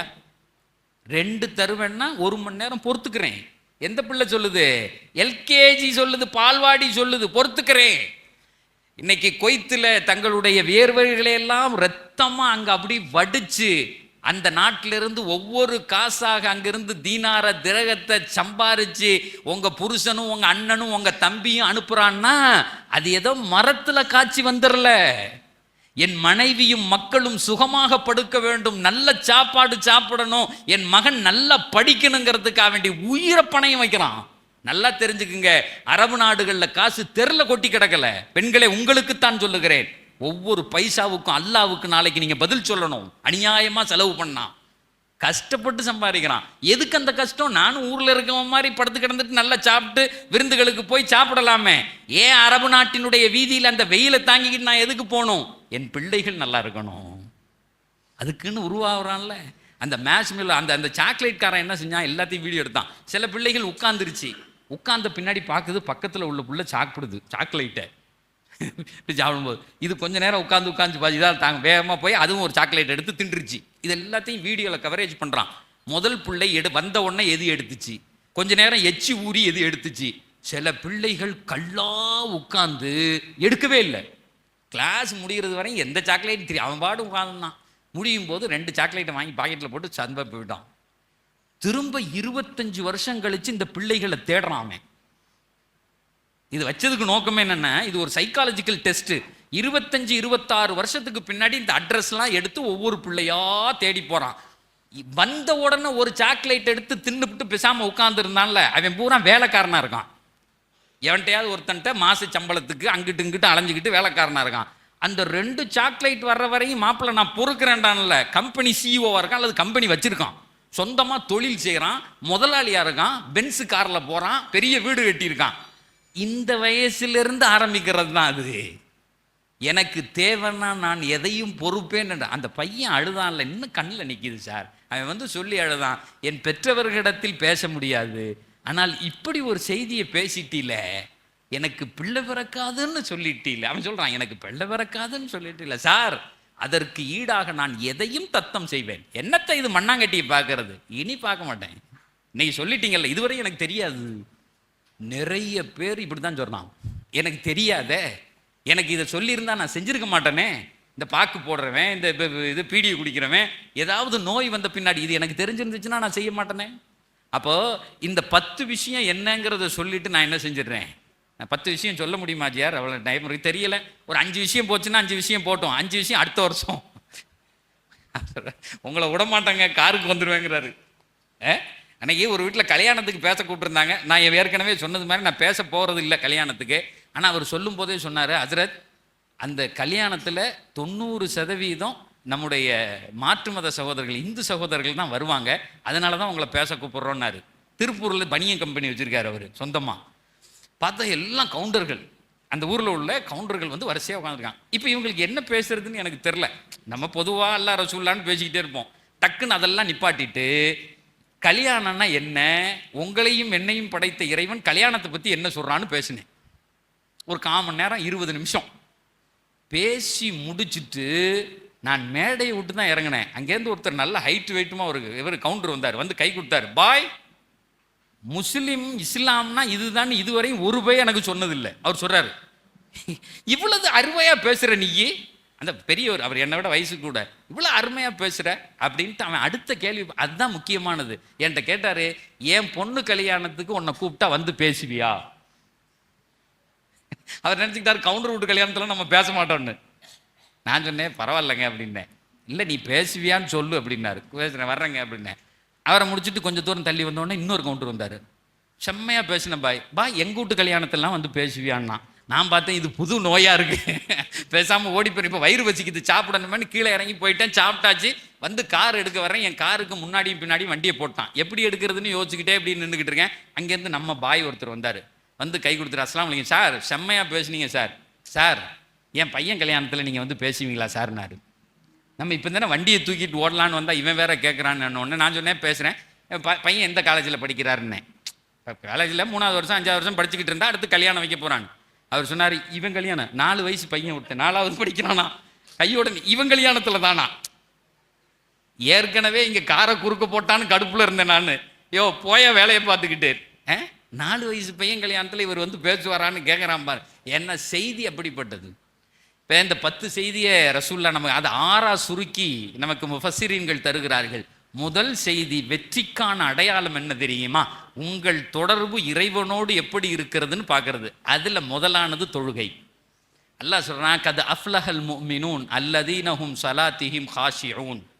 தங்களுடைய தொழுகைகளில் எவர்கள் பயபக்தியோடு நிம்மதியோடு இருக்கிறார்களோ அவர்கள் வெற்றி அடைந்து விட்டார்கள். இந்த குர்ஆன் இருக்கே, நிறைய பேர் நினைச்சுக்கிட்டாங்க இது முஸ்லிம்களுக்கான வேதம்னு. இல்லவே இல்லை, பொதுமக்களுக்கானது. நிறைய ஹிந்து சகோதரர்கள் படிச்சுட்டு இது உள்ள வந்த உடனே வெளிச்சமாயிரான். ஐ எம் நாட் முஸ்லிம். இப்ப சமீபத்தில் ஒருத்தர் பேட்டி கொடுத்தாரு, ஐ எம் நாட் முஸ்லிம், நான் முஸ்லிம் கிடையாது, but I am follower of குர்ஆன்ங்கிறான். எனக்கு முஸ்லிம்னா யாரெல்லாம் தெரியாதியா வெளிநாட்டில். ஒரு அம்மா பத்திரிகை துறையில் இருக்கக்கூடிய சொன்னா, என் வாழ்க்கையில் 30 வருஷமா நான் இந்த நாட்டில் பத்திரிகை துறையில் மீடியாவில் இருக்கேன், எந்த நேரமும் இந்த வெளிச்சம் என் மேலே விழுந்துக்கிட்டே இருக்கும். ஆனால் உலக நாடுகளுடைய எத்தனையோ பேர்கிட்ட போய் என்னுடைய பிரச்சனைக்கான தீர்வுகளை கேட்டிருக்கிறேன், ஒரு பைய சொல்லலை. என்னைக்கு குர்ஆனை நான் படிக்க ஆரம்பிச்சனோ விட்டு விட்டு விட்டு விட்டு விட்டுன்னு என் வாழ்க்கையில் நான் தேடின அத்தனைக்கும் பதில் சொன்னது நான் ஐ எம் நாட் முஸ்லிம். அந்த அம்மா சொல்லுது, ஐ எம் ஒன்னே நீ நினைச்சுக்காத குர்ஆனை பற்றி பேசினோன்னே இவ இஸ்லாத்துக்கு போயிட்டு I am not Muslim but I am the follower. ஏன்னா என் பிரச்சனைக்கு சொல்யூஷன் சொல்லுது இல்லை, அது எனக்கு பதில் சொல்லுது இல்லை நான் கேட்டதுக்கு. இது முஸ்லிம்களுக்கானதல்ல, உலக மக்களுக்கானது. உலகமா யா அய்யுஹன் நாஸ், அல்லாஹ் திடீர்னு கூப்பிடுவான், ஜனங்களே நான் படைத்தவன் பேசுகிறேன். சில நேரத்தில் பேசுவான், என்னை மறுத்தவர்களே யா அய்யுஹல்லதீன கஃபரு. குர்ஆன் பேசும், என்னை மறுத்தவர்களே உங்களுக்கு மருந்து இங்கே இருக்கிறதுங்கண்ணா. அப்ப முதல் செய்தியாக குர்ஆன் சொல்லுகிறது, ஒவ்வொரு மனுஷனுக்கும் நிம்மதி எப்ப கிடைக்கும் அப்படின்னா தொழுகை வழியாகத்தான் நான் வைத்திருக்கிறேன். சரி, இப்ப நாங்களும் தொழுகிறோம், 50 வருஷம் தொழுகிறோம், 60 வருஷம் தொழுகிறோம். என் தொழுகையில் எனக்கு ஒரு டேஸ்ட் இருக்கா அப்படின்னு தெரியல. சரி, இன்னைக்கு ஒரு செய்தியை சொல்றேன். ஒரு மனுஷர் எந்திரிச்சு 2 ரக்காயத்து ஒது செஞ்சுட்டு தொழுத உடனே அந்த மனிதனுக்கு இறைவன் தருகிற ரிசல்ட் என்ன தெரியுமா? என் தொழுகை ஏற்றுக்கொள்ளப்பட்டுச்சு அப்படிங்கிறதுக்கான அடையாளம் என்ன தெரியுமா? குர்ஆன்ல ஒரு இடத்துல எல்லாம் சொல்றான், எல்லாருமே செக் பண்ணிக்கலாம். என் தொழுகையை இறைவன் ஏற்றுக்கொண்டான். 2 ரக்காயத்து சுபுவோ லுகரோ ஏதோ 2 ரக்காயத்து தொழுத உடனே அல்லாஹ் உன்னை ஏத்துக்கிட்டாங்கிறதுக்கு முதல் அடையாளம் என்ன தெரியுமா? இன்ன ஸலாத்த தன்ஹா அனில் ஃபஹ்ஷா இவல் முன்கர். இன்ன ஸலாத்த தன்ஹா அனில் ஃபஹ்ஷா இவல் முன்கர். குர்ஆன் சொல்லும், அந்த மனிதன் தொழுது முடித்தவுடன் அவன் மனதில் இருக்கிற காம எண்ணங்கள் முதல்ல போயிடும். காம எண்ணங்கள் போகும்.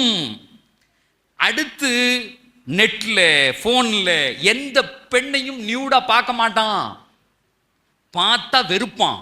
வெளியிலிருந்து வர்றதல்ல, அது உள்ளிருந்து வருவது. தன் மனைவியை தவிர இந்த உலகத்தில் உள்ள எல்லா பெண்களையும் தாயாக சகோதரியாக பார்ப்பான். அம்மான்னு தான் சொல்லுவான். வயசுக்கு கீழே உள்ளவனா என் சகோதரி. சார், நான் விளையாட்டுக்கு சொல்ல, 2 ரக்காயத்து தொழுத உடனே உள்ளிருந்து வரும். வெளியிலிருந்து அட்வைஸ் பண்ணி இப்படிலாம் பார்க்க அப்படியெல்லாம் இல்லை. அதை பார்த்த உடனே வெறுப்பு. சொல்லால் செயலால் யார்கிட்டையும் பேசும்போது ஃபில்தி வேர்ட்ஸ், கீழ்த்தரமான வார்த்தையை தொழுகையாளி பயன்படுத்தவே மாட்டான். குர்ஆன் அடித்து சொல்லுகிறது. இப்ப கொஞ்சம் யோசிச்சு பாருங்க, நான் 5 வக்து தொழவும் செய்யினேன். நான் இங்கிட்டு வந்த உடனே யாராவது இல்லாத நேரத்தில் நான் ஒரு ஃபோட்டோவையும் பார்ப்பேன்னா அப்போ என் தொழுகை எனக்கு என்ன தந்திருக்கு? இல்லைங்கிறேன். வெறும் குனிதல் நிமிர்தல் மட்டும் தொழுகை அல்ல. இந்த சப்ஜெக்டை நான் தொடர்ந்து பேசிக்கிட்டு இருக்கேன். நம்முடைய உலமாக்கள் ஒரு 6 குணங்களை கித்தாபுகளில் எழுதுறாங்க. எப்படி குனிதல் நிமிர்தல் ஒரு தொழுகைக்கான அடையாளமோ 6 குணங்கள் உன்னுடைய தொழுகையில் இல்லை என்று சொன்னால் உன் தொழுகையே அல்லங்கிறாங்க. அப்ப முதல்ல 6 குணம்னா என்னன்னு நான் படிக்கணும். அந்த 6ஐயும் எப்படி நான் வளர்க்கறது தெரிஞ்சுக்கணும். அதுக்கப்புறம் போய் அல்லாஹ் அக்பர்னு கெட்டின உடனே ஒரு 1/2 கிலோ ஜாங்கிரிய சும்மா சாப்பிட்ட மாதிரி இருக்கும் அந்த தொழுகை. அதுதான் சஹாபாக்களுக்கு நடந்துச்சு. பின்னாடி இப்படி நின்னாங்க, ஒருத்தருக்கு காலில் ஏதோ குத்திருச்சு, ஆப்ரேஷன் பண்ணி அதை எடுத்துட்டாங்க. அவருக்கு தொழுகையில தெரியவே இல்லை. கரைஞ்சு போவார். மற்ற எல்லா சட்டங்களுக்கும் நோன்பு ஜக்காத்து ஹஜ்ஜி விடுதலை இருக்கிறது. காசு இல்லையா ஹஜ்ஜிக்கு போக வேணாம், முடியலையா நோன்பு வைக்க வேணாம், ஜக்காத்துக்கு காசு இல்லையா கொடுக்க வேணாம். தொழுகைக்கு மட்டும் எதுவும் கிடையாது. நீ நின்றாலும் தொழணும், நீ படுத்தாலும் தொழணும். ஒருத்தன் படுக்கையில் இருக்கான், கையை தூக்கி தொழணும். கையை தூக்க முடியல, கண்ணால் தொழணும். கண்ணால் ஜாடை செய்து தொழணும். எதுவரையும் தொழணும்? உன் மரணம் வருகிற வரை தொழணும். ஏன் இவ்வளவு இதுல இவ்வளவு புடிமுரண்டு? இதுதான் உன்னை இறைவனோடு சேர்க்கும். முதல் செய்தியாக குர்ஆன் சொல்லுகிறது, அல்லதீனஹும் ஃபீ ஸலாத்திஹிம் காஷியூன். அந்த தொழுகையில நின்னுட்டான் அப்படின்னு சொன்னா வானத்தையும் பூமியும் விரலால் வளைத்து விடுவான். அவன் கேட்பது உடனே நடக்கும். கேட்கலாம் வேணாம், தொழுது முடிச்ச உடனே தனக்கு என்ன தேவைங்கிறது இந்த வானமும் பூமியும் அவனுக்கு மண்டியிடும் இட வைத்தார்கள். 1500 ஆண்டுகளாக ஒரு பெரும் கூட்டம் இப்படித்தான் உதவியை வாங்கியது, இப்படித்தான் இந்த உலகத்தை ஆண்டது, இப்படித்தான் மனித மனங்களில் தங்களுடைய ஆட்சியை செலுத்தியது. ஒண்ணுதான், முதல் செய்தி தொழுகையிலே இருக்க வேண்டும். அல்லதீனஹும் ஃபீ ஸலாத்திஹிம் காஷியூன் வல்லதீனஹும் அனில் லக்வி முஅரிதூன். அடுத்து அல்லாஹ் சொல்றான், வீணான காரியங்களை எவர்கள் செய்கிறார்களோ வெற்றி பெறவே மாட்டார்கள். வீணான காரியம்னா என்ன? மொபைல் ஒன்று சார், நேரம் இல்லைங்கிறான். அன்னைக்கு ஒரு பையன் சொல்கிறான், ஒரே போர் அடிச்சிச்சு சார்னா. என்னடா இப்படி சொல்கிறேன்னு, வேற என்ன சார் செய்கிறது? நான் இப்படி ஃபோன் எடுத்துக்கிட்டு இப்படி போயிட்டே இருந்தேன். அப்படி பார்த்தா ரயில்வே ஸ்டேஷன் பக்கம் போயிட்டேன். அப்படி எவனாவது போக முடியுமா? ரயில்வே ஸ்டேஷன் பக்கம் போயிட்டானா. அங்கே போனோடனையும் போர் அடிச்சுன்னா ஒரு டிக்கெட் வாங்கிட்டு ரயிலில் ஏறி உட்காந்து நேரம் மெட்ராஸ் போயிட்டு சாருங்கிறான். இது பயங்கரமான ஆளாக இருப்பான் போலுக்க. அங்கே போய் மெட்ராஸில் ஒரு டீயை குடிச்சிட்டு இன்னொரு டிக்கெட் எடுத்து திருச்சிக்கு வந்துட்டானா. நான் சொல்றது புரியுதா? நிறைய பேர்களுக்கு என்ன செய்யறதுன்னே தெரியல. அது இன்னெல்லாம் சில பேர்லாம் என்ன செய்யறான்னா, காரைக்காலுக்கு மந்தி சாப்பிட்றதுக்கு திருச்சியிலேருந்து போகிறான் 2.5 மணி நேரம். இப்போ நமக்கெல்லாம் பசிச்ச உடனே சோறு திங்கணும். அவன்கிட்ட கேட்டேன், எப்படா பசிக்கணும் நமக்கு. இப்போ பசி ஆரம்பித்த உடனே இப்போ சித்திகண்ணன்ட்ட நம்ம சொன்னோம், வயிறு பசிக்குதுன்னா முதல்ல பயானம் பண்ணுங்கம்பா. பசிச்ச உடனே சோறு திங்கணும். அவன் சொல்கிறான், 2.5 மணி நேரம் எப்படா தாங்குவேன்னா, முன்னாடி சாப்பிட்டுக்குவோம்லங்கிறான். எப்படி? மந்தி சாப்பிட்றதுக்காக வேண்டி போய் முதல்ல ஒரு மீலை அடிச்சுட்டு காரைக்கால் வரையும் கார் எடுத்துகிட்டு போய் அப்புறமா மந்தியை சாப்பிடுவோம்ல. ஏன்டா அது மேலே இவ்வளவு படுத்தே கிடக்குறியா? அதுக்கு ஏன்டா மந்தின்னு பேர் வச்சான்னா, ஒரு பையன் சொன்னான், தொந்தியை வளர்க்கறதுக்குன்னா. அழகா பேர் வச்சிருக்காங்க மந்தின்னு. முதல் செய்தி, தொழுகையில் கரெக்டாக இருக்கணும், அவர்கள் வெற்றி பெறுவார்கள் சொல்லுது. வருஷம் எங்கள் சித்திக்கு என்ன கொஞ்சம் முன்னாடி தான் வாங்கலை. ஏயா கொஞ்சம் முன்னாடி தான் வாங்கலை, நம்மளை ஏதாவது கொஞ்சம் பேச விடுங்களேண்ணா. இந்த இப்படிலாம் 1:05க்கு தொழுக, 1:10க்குள்ளே எவ்வளோதையும் ஒரு இது மாத்திரை மாதிரி ஆக்கி எல்லாருக்கும் வாயில் போட்டு விடுங்க அஜர்த்துனாலும் அப்படிலாம் போட முடியாது. மாத்திரை மாதிரி ஆக்கிலாம் போட. இதெல்லாம் எப்போ தெரியுமா பேசணும்? இஷா தொழுதுட்டு உட்காந்துக்கணும், ஒரு ட்ரம்மு நிறைய டீ போட்டு வச்சுக்கணும், அப்படியே குடிச்சிக்கிட்டே இருக்கணும், சுபு வரையும் பேசணும். ஏன்னா குர்ஆன் அப்படி பேசினா தான் விளங்கும். அது ஒரு ஆனந்தம், அது ஆனந்த கூத்து. அது அல்லாஹுவையும் பெருமானாரையும் பேசுறது கேட்கறதே ஸ்வீட்டு சாப்பிட்றது மாதிரி. அது கேட்கவே ஆனந்தமாக இருக்கும் சகோதரர்களே. அப்போ முதல் செய்தி தொழுகையை சொல்லுகிறது. 2வது செய்தி நான் அப்படியே சுருக்கமாக சொல்லிட்டு போயிட்டானே, இல்லைன்னா நீங்கள் அடுத்த வருஷம் வரணும் பாரு. அன்றைக்கி ஒரு பள்ளியாச்சலில் இதில் ரம்ஜானில் கூப்பிட்டாங்கன்னு போயிட்டேன். 2, 3, 4 வருஷம் 5 வருஷம் 6 வருஷம் 7 வருஷம் 8வது வருஷம் சொன்னேன், இனி உங்கள் பள்ளியாச்சலுக்கே வரமாட்டேன் போதுமையா அப்படின்னு. உடனே அந்த இமாம் என்ன ஜெர்த்தி இப்படி சொல்றியான்னு நான் பயன் பண்ணி முடிச்ச உடனே சொல்றாரு, இவர் அடுத்த வருஷம் வரமாட்டேன்னு சொல்றாரு. யார்கிட்ட? மக்கள்கிட்ட. அடுத்த வருஷம் வரமாட்டேன்னு சொல்றாரு, நீங்களா பார்த்து அடுத்த வருஷத்துக்கு டேட்டு கேளுங்க அப்படின்னு இங்கே கோத்து விட்றாரு. நான் சொன்னேன், ஓன்ட்ட சொன்னதை ஏன் ஊருக்கெல்லாம் சொல்றேன், அவங்க சொன்னா தானே கேட்பிய. நான் சொன்னேன், அடுத்த வருஷம் உயிரோட இருப்போமோ இல்லையோ தெரியல, இன்னைக்கே டேட்டு கேட்குறியா அதுக்கு? அப்ப முதல் செய்தி தொழுகையை சொல்லுகிறது. ரெண்டாவது செய்தி அல்லாஹு தாலா அனில் லகுவி மாறிதுங்கிறான். விளையாட்டு வீண் அப்படிங்கிறதெல்லாம் நமக்கு இல்லை. மொபைலில் கை எடுத்துட்டு எவ்வளோ நேரம் இருக்குன்னே நமக்கு தெரியல. என்ன அதனால? மின் ஹுஸ்னி இஸ்லாமில் மர்க்கி தர்குஹு மாலா யானி, தனக்கு தேவையில்லாததை ஒரு முஸ்லீம் செய்யவே மாட்டான் ரசூலுல்லாஹ் சொன்னாங்க. ஒரு அழகிய இஸ்லாம் என்ன தெரியுமா?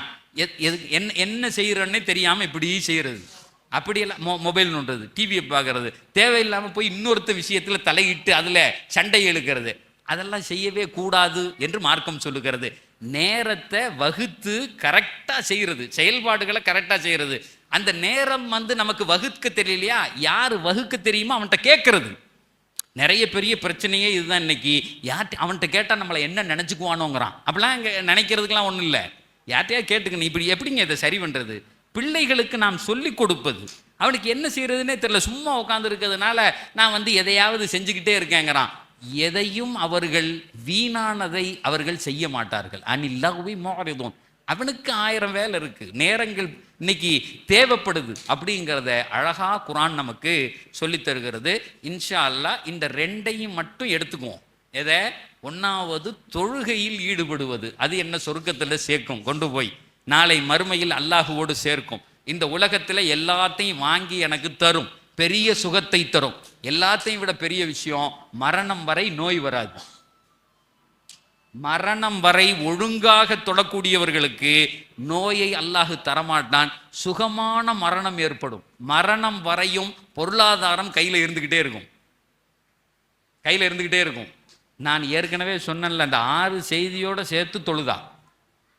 எங்கள் ஊரில் இவரும் 30 வருஷமாக தொழுகிறார் ரஜித்து, இவருக்கு எல்லா நோயும் இருக்குன்னு கேட்கக்கூடாது. அப்போ அவரை கொண்டு தெருல இழுத்துறது மாதிரி ஆகும்.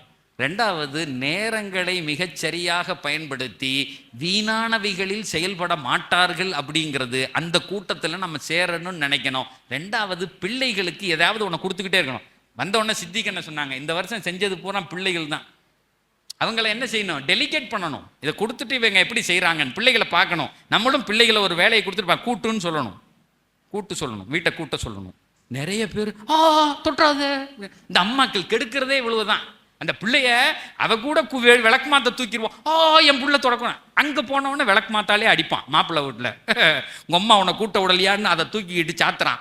என்ன தெருவை கூட்ட விட்டு எங்கள் அத்தா வெளியே நின்று வேடிக்கை பார்த்துட்டு இருப்பா. கூட்டு தெருவை. நான் சொல்லுவேன், இப்போ தான் தொலை வச்சுட்டு வந்தேன் பள்ளியாசல்ல, சுபுகு தொழுதவன் பூரா வர்றான், என்னை ஏன் இப்படி விளக்கு மாத்தணும்? அதெல்லாம் ஒன்றும் உங்கள் தரஜா இறங்கிறாது தான் கூட்டும்பாங்க எங்கள் தந்தை.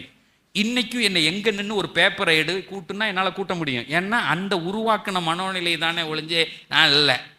அதனால நேரங்களை சரியாக பயன்படுத்த நம்முடைய பிள்ளைகளுக்கு நாம் சொல்லித்தர வேண்டும். இந்த அமர்வின் வழியாக அல்லாஹு தாலா நமக்கு அந்த 10 என்னெல்லாம் அல்லாஹ் சொன்னானோ அதெல்லாம் அல்லாஹ் நமக்கு புரிய வைப்பான். சரியா இன்ஷா அல்லாஹ்? அல்ஹம்துலில்லாஹ். ஒரு 10 விஷயத்தை பெருமானார் சொல்லி, இந்த 10ஐயும் நீங்கள் கடைபிடித்தால் உங்கள் இம்மை மறுமையினுடைய வாழ்க்கை வெற்றி பெறும்னு சொன்னாங்க.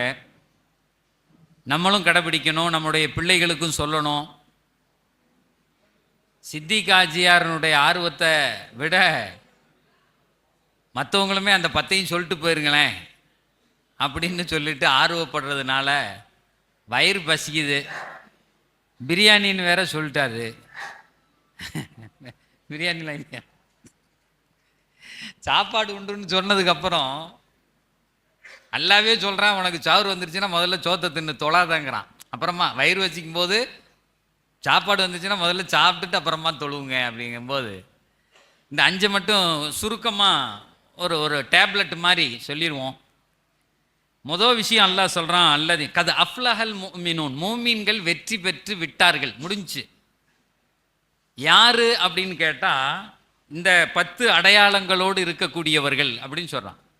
அல்லதீனஹும் ஃபி சலாத்திஹிம் ஹாஷியூன், தொழுகையில் நிற்கும் போது வேறு எந்த விதமான எண்ணமும் இல்லாமல் இறைவனுக்கென்று தொழக்கூடியவர்கள். இப்போ நம்ம சொல்கிறோம், அப்படி நிற்கும் போது எனக்கு வேற எண்ணெல்லாம் வருது, தொழுகையில் நின்னாதான் எனக்கு வீட்டில் விட்டுட்டு வந்தது, குளறுபடி, காசு கொடுத்தது, போனது, வந்து எல்லாமே வருது. ஒரு அமைதியான தொழுகை இல்லைன்னா அதுக்கு ஒரு செய்தியை பெருமானார் சொல்கிறாங்க. இதை செஞ்சால் அந்த தொழுகை வந்து முழுமையாக இருக்கும் அப்படின்னு சொல்லிட்டு ஒன்றை சொல்லித்தர்றாங்க. இன்ஷால்லா அதை நான் இது முடியும் போது சொல்கிறேன். இப்போ கொஞ்சம் அப்படி இப்படி பேசிக்கிட்டு இருக்கிறதுனால எல்லாம் கவனமாக இருக்கணுங்கிறதுக்கு நான் என்னை பேசி முடிக்கும்போது சொல்லுவேன், விட்டுட்டேன்னா நீங்கள் கேட்டுக்கலாம், சரியா? அதை சொன்னால் அதை செஞ்சால் அவங்க தொழுகை முழுமையாக இருக்கும், தானாக மாறும்.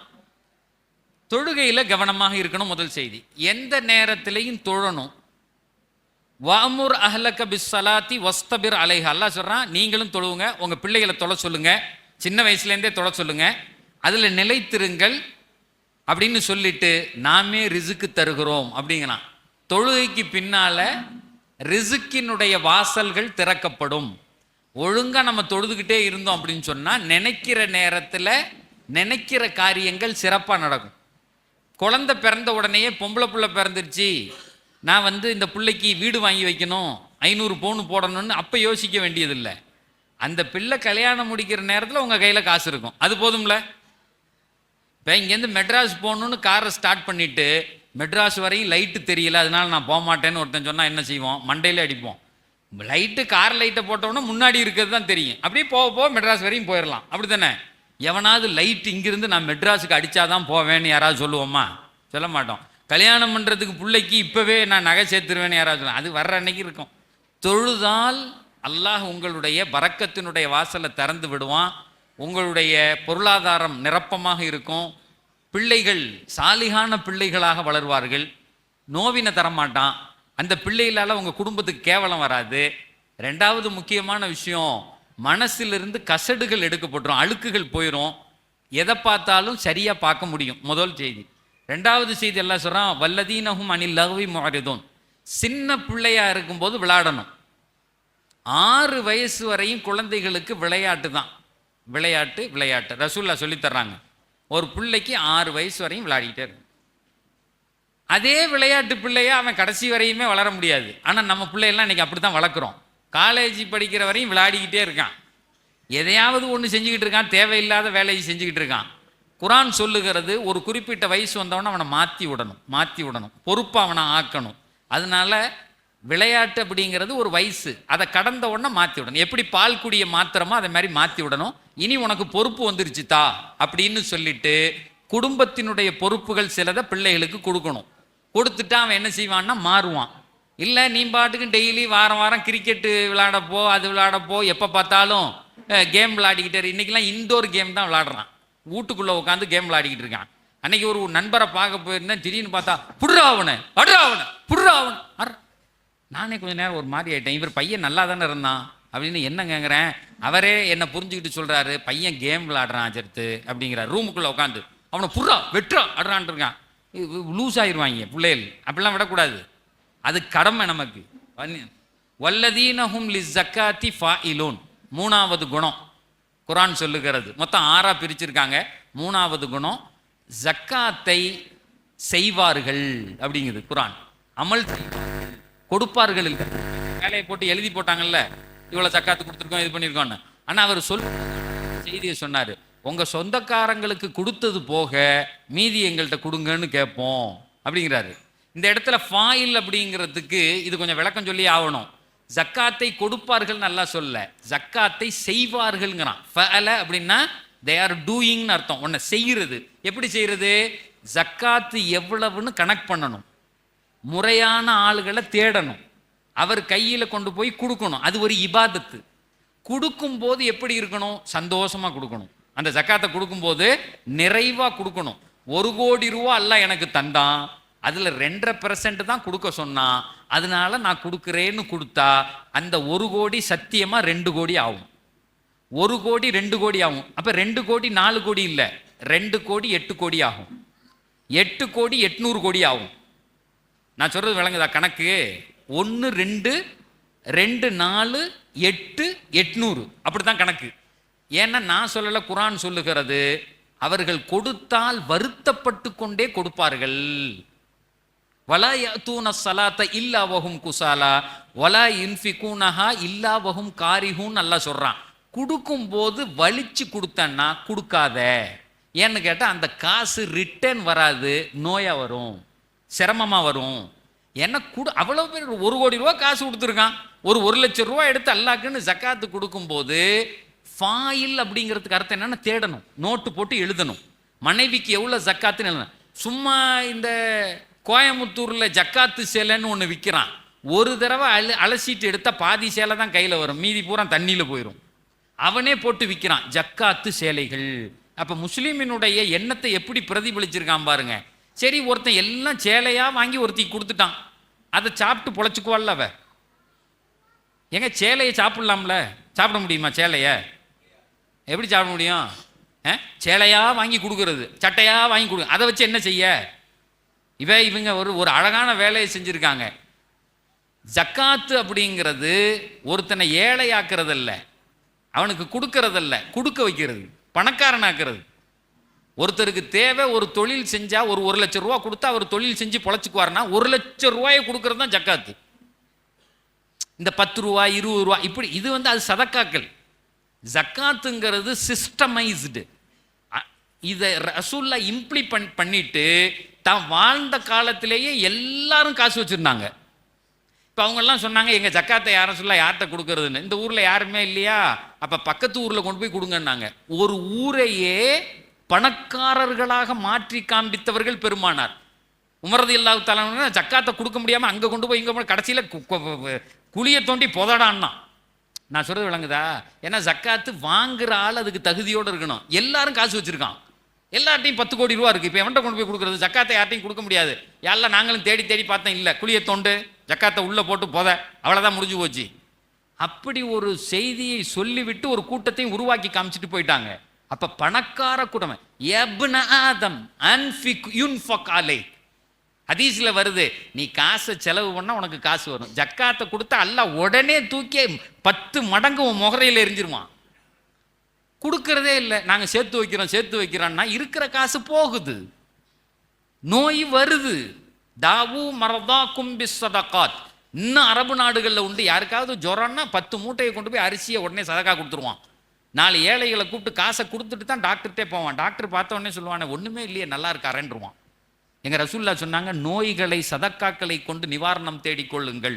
அப்போ காசுக்கும் இதுக்கும் தொடர்புண்டு. இந்த இடத்துல ஃபாயில் அப்படின்னு அல்லாஹ் சொல்கிறத கொண்டு கணக்கு போட்டு எழுதணும். என் ஒய்ஃப்கிட்ட எத்தனை கிராம் தங்கம் இருக்குது, என்கிட்ட பேங்க் பேலன்ஸ் எவ்வளோ இருக்குது அப்படின்னு சொல்லிட்டு அதை எழுதி அதுக்கு எவ்வளோ 2.5% வருதுன்னு கணக்கு வச்சுக்கிட்டு அதை ஜக்காத்தா கொடுக்கணும்.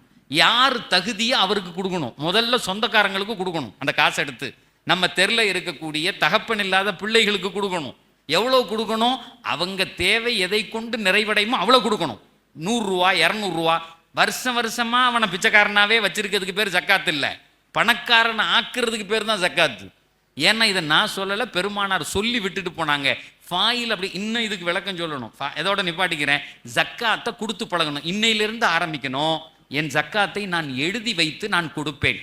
சார், எழுதி வைத்துக் கொள்ளுங்கள். அல்லாஹ் உங்களை பணக்காரர்களாக தவிர மரணமடைய வைக்க மாட்டான். செல்வந்தர்களாக இருப்பீங்க, காசு வந்துக்கிட்டே இருக்கும் கையில். நான் பொய் சொல்லலை, நீங்கள் மட்டும் கொடுத்து பாருங்க, மரணம் வரை உங்கள் கையில் காசு என்னைக்கு சம்பாதிக்க அல்லாஹ் ஆரம்பித்து வேலைக்கு போனீங்களோ நீங்கள் மரணம் அடைகிற வரை உங்கள் கையில் கெத்தையாக காசு வந்துக்கிட்டு இருக்கும். அப்படித்தான் மரணம் அடைவீங்க. அதனால 2வது 3வது விஷயம் ஜக்காத்தை கொடுப்பது. 4வது விஷயம்தான் முக்கியமான விஷயம். இன்னைக்கு இந்த சமூகம் எதில் ஓட்டை விட்டு இருக்கிறதோ, இந்த உலக மக்களே எதிலே கோட்டை விட்டுருக்கானோ அந்த செய்தியை பற்றி பேசுது குரான். லி ஃபுரூஜிஹிம் ஹாஃபிதூன், தங்களுடைய கற்புகளை பாதுகாத்து கொள்வார்கள் அப்படின்னு நல்லா சொல்கிறான். இது ஒரு முக்கியமான விஷயம். இதை நான் ஏற்கனவே தொட்டுட்டேன். அந்த ஒரு காலேஜ் பையனை சொன்னேன்ல, இன்னைக்கு போனோகிராஃபிக்கல் அடிக்ட்டு, கெட்ட படம் பார்க்கறது அல்லது வீடியோக்களை தேடுறது, இது சார், இதில் ஒரு முக்கியமான நான் விஷயம் சொல்லணும்னு நினைக்கிறேன். அதாவது இஸ்லாம் ஒரு செய்தியை சொல்லும், ஒவ்வொரு வயசுலையும் ஒன்று கிடைக்கும் நமக்கு. குழந்தை பருவத்தில் ஒரு விதமான சுகமும் ஒரு விதமான, வாலிப பருவத்தில் ஒரு விதமான சுகம் கிடைக்கும். அதுக்கு அடுத்து இந்த திருமண காலம் இருக்கிறது இல்லவா, அதுக்கு பேர் அந்த அந்த காமம் அப்படின்னு சொல்கிறான் இல்லையா, அந்த இச்சைன்னு சொல்கிறான் இல்லையா, அது ஒரு வழிந்தோடல், அது ஒரு மலர்தல். அது ஒரு மனுஷன்ட்ட அது நிகழ்ந்தா மட்டும்தான் மனம் அமைதி பெறும். இதை ரசூல்லா சொல்லுவாங்க. உனக்கு திருமணம் முடித்து விட்டால் 2 செய்திகள் நிறைவாகி விட்டதுன்னு பெருமானார் சொல்லுவாங்க. சுலுசை தீனி, 3ல் 2 பகுதியை. அப்புறம் அவன் தொழுகைக்கு நின்னா வேற. சரி, இதுக்கு விளக்கம்னா நான் ரொம்ப சொல்லலை, இப்போ எல்லாம் பெரியவங்களா இருக்கிறதுனால சொல்றேன். என்றைக்குமே திருட்டுத்தனமா காமம் நிகழ முடியாது. இந்த மொபைலில் திருட்டுத்தனமா பார்த்தெல்லாம் நிம்மதி அடைய முடியாது. எவ்வளையாவது லவ் பண்றேங்கிற பேர்லலாம் நிம்மதி அடைய முடியாது. எப்போ நிகழும் அப்படின்னு சொன்னா, குடும்பமே சேர்ந்து வெளியே படுத்திருக்கும், குடும்பமே சேர்ந்து கல்யாணம் பண்ணி வைக்கும், குடும்பமே சேர்ந்து அத்தா அம்மா சித்தப்பா பெரியத்தா எல்லாம் வெளியே படுத்திருப்பாங்க, மாப்பிள்ளையும் பொண்ணையும் மட்டும் உள்ள அனுப்புவாங்க. அது வெறும் உடலுறவு மட்டுமல்ல, அது ஒரு நிகழ்தல். அவங்க என்னமும் செய்யாட்டியும் கூட அந்த மாப்பிள்ளை கொன்று நிகழும். இதை மார்க்கம் சொல்லுது. அது எப்போ நிகழும்? செக்யூரிட்டியோடு இருக்கும்போது, சேஃபா இருக்கும்போது தான் ஒரு மனிதனுடைய மனதில் இருக்கிற அந்த செய்தி நிறைவடைந்து அவன் அதுக்கப்புறம் தொழுது அவனுடைய தொழுகை மாறும். நல்லா விளங்கிக்கிங்க. வெறும் நாட் இன்டர் கோர்ஸ், வெறும் பிள்ளை வைக்கிறது சேர்றது மட்டுமல்ல, கணவனின் இருப்பே சந்தோஷமா இருக்கும். மனைவி வீட்டில் இருக்கான்னு நினைக்கிறதே இவன் பெரிய ஆனந்தமா அடையுவான். காமம் அப்படிங்கிறது அது ஒரு பெரிய நிகழ்வு. அது கடைசி வரையும் சண்டை போட்டுக்கிட்டு பிள்ளைய பற்றி அதுக்கு பேர்லாம் இல்லை. இது நிகழ்ந்தால் மட்டும்தான் அவனுடைய இபாதத்துகள் பரிபூரணமாக ஆகும். சுலுசை தீனே. அதனால இது சேஃப் அண்ட் செக்யூரிட்டியில நடக்கக்கூடிய ஒண்ணு. அதை பத்தி அல்லாஹ் பேசுறான். பேசிட்டு சொல்றான், லி ஃபுரூஜிஹிம் ஹாஃபிதூன், தனக்கானது கிடைக்கிற வரை அவர்கள் பொறுத்திருப்பார்கள். என் மனைவி வருகிற வரை. ஏன்னு கேட்டா, your wife was chosen by Allah. உங்க மனைவியை அல்லாஹ் தேர்ந்தெடுத்தான். இந்த ரூஹுக்கு இதுதான் கணவன், இதுதான் மனைவி என்று இறைவனால் தேர்ந்தெடுக்கப்பட்டவர்கள். நீ இஷ்டத்துக்கு போயெல்லாம் பிடிச்சிட்டு வர முடியாது. 2வது, அவளை தவிர வேறு யார் வழியாகவும் அல்லாஹ் உனக்கு நிம்மதியை தரவே மாட்டான், தரவே மாட்டான், தரவே மாட்டான். அதை நல்லா புரிஞ்சுக்கணும். எங்களுடைய வாலிப பிள்ளைகளுக்கு அதை சொல்லணும். எங்கள் பெருமானார் சொன்னார்கள், உன் மனைவியின் வழியாக நீ உன்னுடைய சின்ன வயதில் கண்ணை பாதுகாத்து மனதை. எனக்கு அந்த புள்ள சாக்லேட்டை தேடிச்சில்ல, 2 சாக்லேட்டு உட்கார்ந்து இருந்துச்சுல்ல, அதே மாதிரி நீ இருந்தால் உன் மனைவியின் வழியாக 2 சுகம் கிடைக்கும் நாங்கள் எங்கள் பெருமானார். 2 சுகம் அதில் உண்டுப்பா. அது எதன் வழியாக கிடைக்கும்? உன்னுடைய அந்த பார்வைகளை நீ பேணி சின்ன வயசுல இருந்து, எனக்கென்று ஒருத்தி உண்டு, அவள் வழியாகத்தான் எனக்கு அல்லாஹ் அந்த நிம்மதியை தருவான்னு இருந்தன்னா, இதுவரையும் என்ன நடந்துச்சு தெரியாது. இன்னைக்கு அப்படி நினைச்சோம்னா அல்லாஹ் ஒரு பேரமைதியை தருவான். உங்களுடைய 2வது திரும்பவும் சொல்றேன், அது வெறும் இன்டர் கோர்ஸ் மட்டுமல்ல, வெறும் உடலுறவல்ல, வெறும் சேர்ந்து இருக்கிறதல்ல, அது நிகழும். அது ஒரு இருப்பு. அது நிகழும் போதுதான் இவனுடைய மனம் அமைதி அடையும், இவனுடைய தொழுகை பரிபூரணம், எல்லாமே மாறும், எல்லாமே மாறும். தெளிவா பேசுறான். அதை தாண்டி நீ எதை தேடினாலும், திருக்குரான் சொல்லுகிறது, உன் மனைவியை தாண்டி கணவனை தாண்டி எந்த வகையில் தேடினாலும் அவன் வரம்பு மீறியவன் என்று அல்லாஹ் சொல்றான். சார், இன்னைக்கு இது நிறைய பேச, ஆண்கள் மட்டுமல்ல பெண்களும். யாரையாவது ஒருத்தர் பார்த்த உடனே அப்படியே அழகா இருக்காங்க, நல்ல பாம்பு கூட தான் அழகா இருக்கு. பார்க்கறது எல்லாமே நமக்கு மனைவின்னு பார்க்கறதா? முட்டாத்தனமா இல்லை?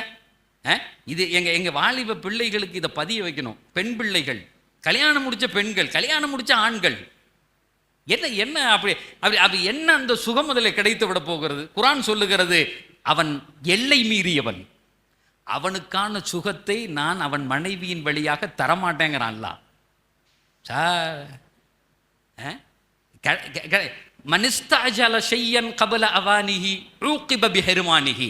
நேரம் வருவதற்கு முன்னால் எவன் அடைய துடிக்கிறானோ அவன் அடைகிற நேரத்தில் அந்த சுகம் கிடைக்காது. ஏன்னா சுகத்தை தர்றவன் ரப்புல் ஆலமீன், நம்ம இல்லை. அவன் தரணும், மனம் அமைதி அடையணும். அது கிடைக்கல அப்படின்னு சொன்னா நிம்மதி இழந்து போகும். முக்கியமான விஷயத்தை பேசுது. இன்னைக்கு தெரு தெருவாக கம்ப்யூட்டர், இன்டர்நெட், எங்க போனாலும் அதை பார்க்க இதை பார்க்க மனம் நிம்மதி அடையும். நிம்மதி அடையுமா சார்? திருட்டுத்தனமா ஒருத்தன் பார்த்துக்கிட்டு இருக்கான், யாராவது வந்து பார்த்துருவானோ பார்த்து. இதுக்கு பேரு காமம் அல்ல, இதுக்கு பேரு அந்த செக்ஷுவாலிட்டி இல்லை. குடும்பமே சேர்ந்து இவனை உள்ள அனுப்பி விடணும். அது ஒரு நிகழ்தல், அது ஒரு மலர்தல், அது ஒரு வழிந்தோடல். நான் சொல்றது விளங்குன்னு நினைக்கிறேன், என்ன புரியும்னு எனக்கு தெரியல. ஆனா அல்லாஹ் பேச சொல்றான், நான் பேசாம இருக்க முடியாது, சொல்லித்தான் ஆகணும். தொழுகையில் நிம்மதி வேணும்னா, ஜக்காத்தை ஒழுங்காக கொடுக்கணும்னா, இது அவனுடைய வாழ்க்கையின் நடுப்பகுதி. மரணம் அடையும் போது கூட நிம்மதியாக மரணம் அடைகிற நிலையை அதன் வழியாக அவனுக்கு பெற்றுக்கொள்வான். அதனால அதை 3 செய்தி அல்லாஹ் பேசுறான். நான் அதுக்கு வடிகால் இல்லைன்னு நினைச்சுக்காத. ஏன்னு கேட்டா, அன்னைக்கு அந்த எண்ணம் வர்றதில்லை, குழந்தையிலேருந்தே இருக்கு, வாலிப வயசுலேருந்தே இருக்கு. அதுக்கு நம்ம பொருந்திக்கலாம். வழிகளை இஸ்லாம் காண்பிக்கிறது. அதற்கு ஒரு வடிகால் உண்டப்பா. ஒரு ஆணுக்கு சொல்லுகிறது, ஒரு பெண்ணுக்கு சொல்லுகிறது. வல்லதீனஹும்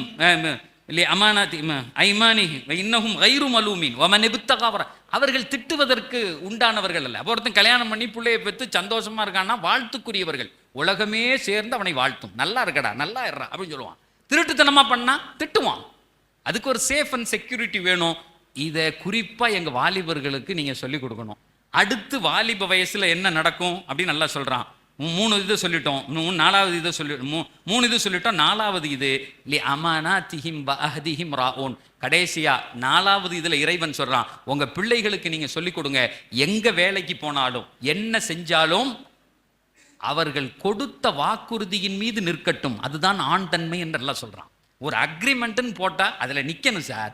ஏமாத்துறதுக்கு பேரு திறமை இல்லைங்குது குரான்.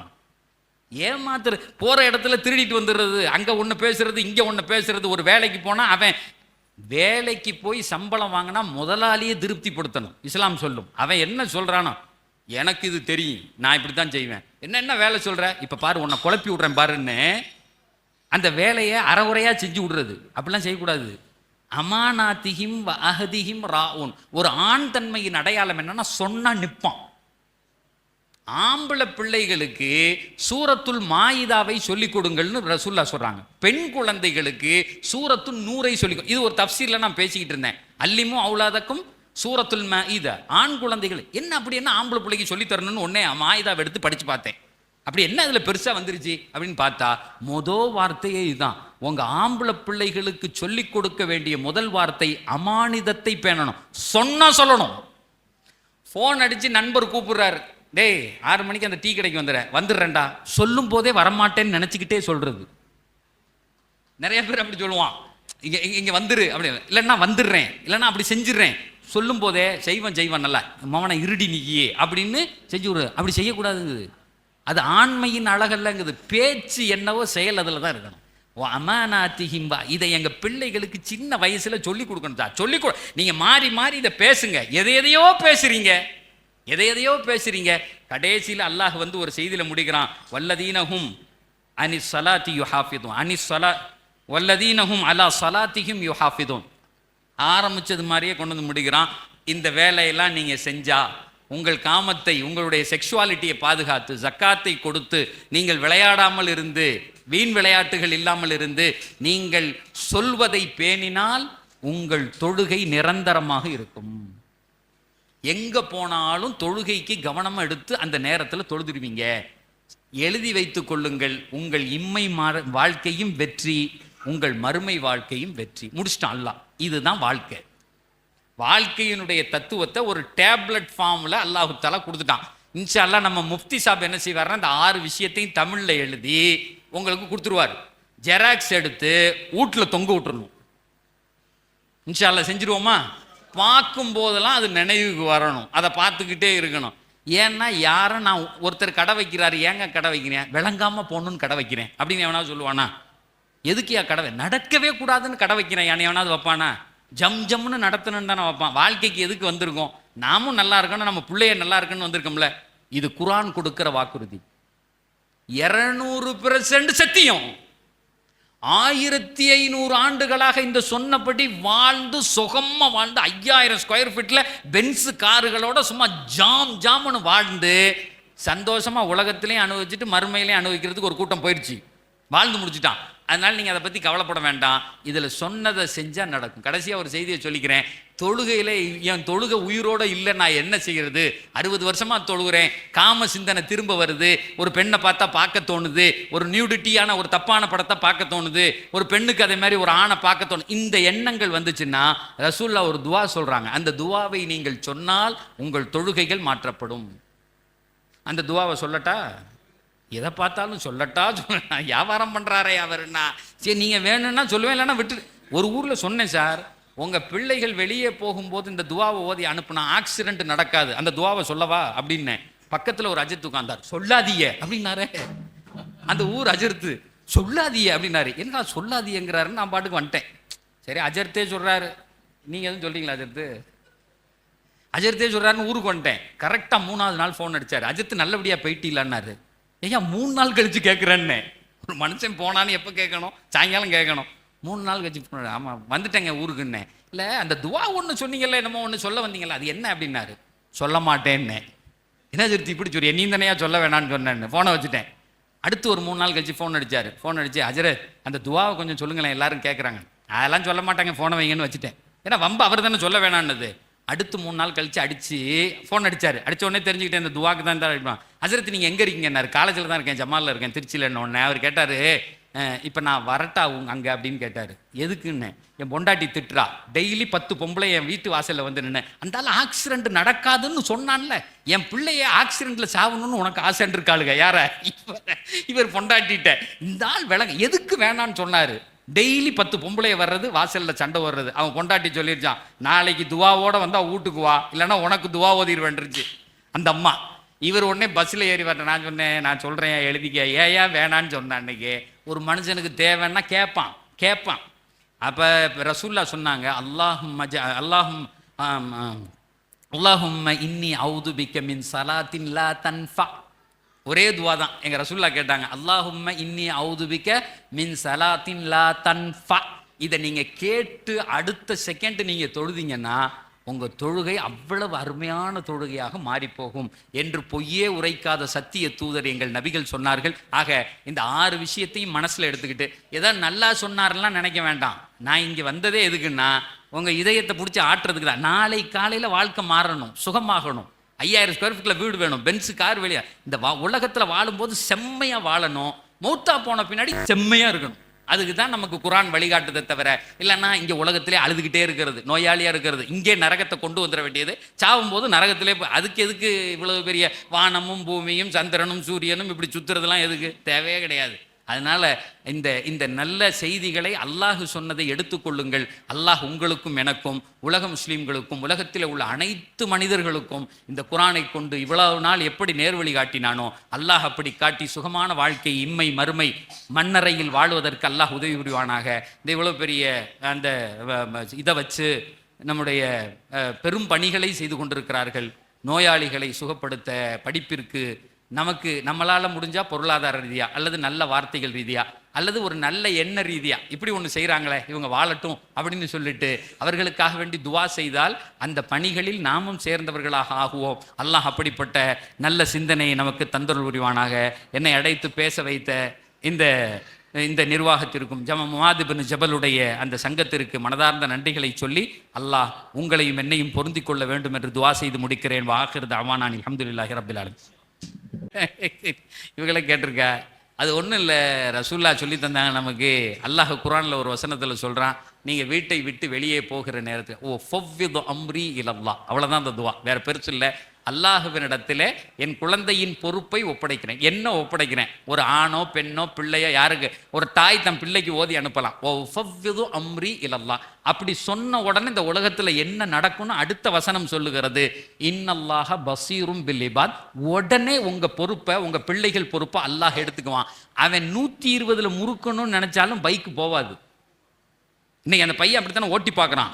இல்லைன்னா உங்கள் மகன் இப்படி நடந்து போகும்போது எதாவது எவனாவது நின்றுக்கிட்டு இவன் கொஞ்சம் அழகாக இருக்காளா இப்படி இப்படின்னு பார்க்கணும்னு நினச்சா கூட உங்கள் மகன் அசிங்கமாக தெரியவா, அந்த பயலுக்கு தெரிஞ்சுட்டு போகிறா. மருமவனுக்கு நல்லா இருந்தால் போதும். நான் சொல்கிறது விளங்குதா? இந்த துவாவை 1400 500 வருஷமாக ஓதி ஓதி இந்த உம்மத்து தங்களுடைய உடலை, உயிரை, உடைமையை, பைக்கை, காரை பாதுகாத்துக்குச்சு. ரெண்டாவது இன்னொரு அடிஷ்னலான செய்தி, செலவாத்தை 10 தடவை ஓதிட்டு போனாலும் எங்களுடைய நபி சொல்கிறாங்க, என்னுடைய பேரின் பரக்கத்தால் பேராபத்துகள் நிகழாது. வெளியில் போகும்போது ஃபவ்விது அம்ரி இல்லல்லா. நான் இந்த துவாவை 100 ஊர்களில் சொல்லியிருக்கேன். இதை ஓதிட்டு பல பேர் சொல்லியிருக்காங்க. முட்டை வந்த லாரி வெளியே போய் என்னமோ நடந்துருமோங்கிற இடத்துல கூட அல்லாஹ் எங்களை பாதுகாத்தான்னு. அதனால இது முஜர்ரப், அனுபவம் வாய்ந்து இது பண்ணப்பட்டது. உங்களுக்கு ஓதுங்க, உங்க பிள்ளைகளுக்கு ஓதுங்க, ஆம்பளையோ பொம்பளை யார் பண்ணா ஃபவ்விது அம்ரி இலல்லாஹ். அந்த நம்பரை அஜர்த்து எடுத்து உங்களுக்கு அனுப்பி விட்ருவா. நீங்களே குரானில் பார்த்து என்ன செஞ்சிடலாம், ஓதிக்கலாம். ரெண்டாவது ஒரு 10 தடவை செலவாத்து. எப்போ வண்டி எடுத்து போனாலும் கை கால் உடையாது, உயிர் போவாது, போன மாதிரி திரும்பி வரும். இதை விட வேற என்ன சார் வேணும் நமக்கு? இந்த சமூகம் அனுபவிக்குது 1500 வருஷமா. லட்சோப லட்ச மக்கள் இதை ஓதி அனுபவிச்சிருக்கான். அந்த வாய்ப்பு அல்லாஹ் நமக்கு தந்திருக்கான். எதை என் வாயை கிண்டி விட்டாங்க. வாஹிர் தாவானா அல்ஹம்துலில்லாஹி ரப்பில் ஆலமீன்.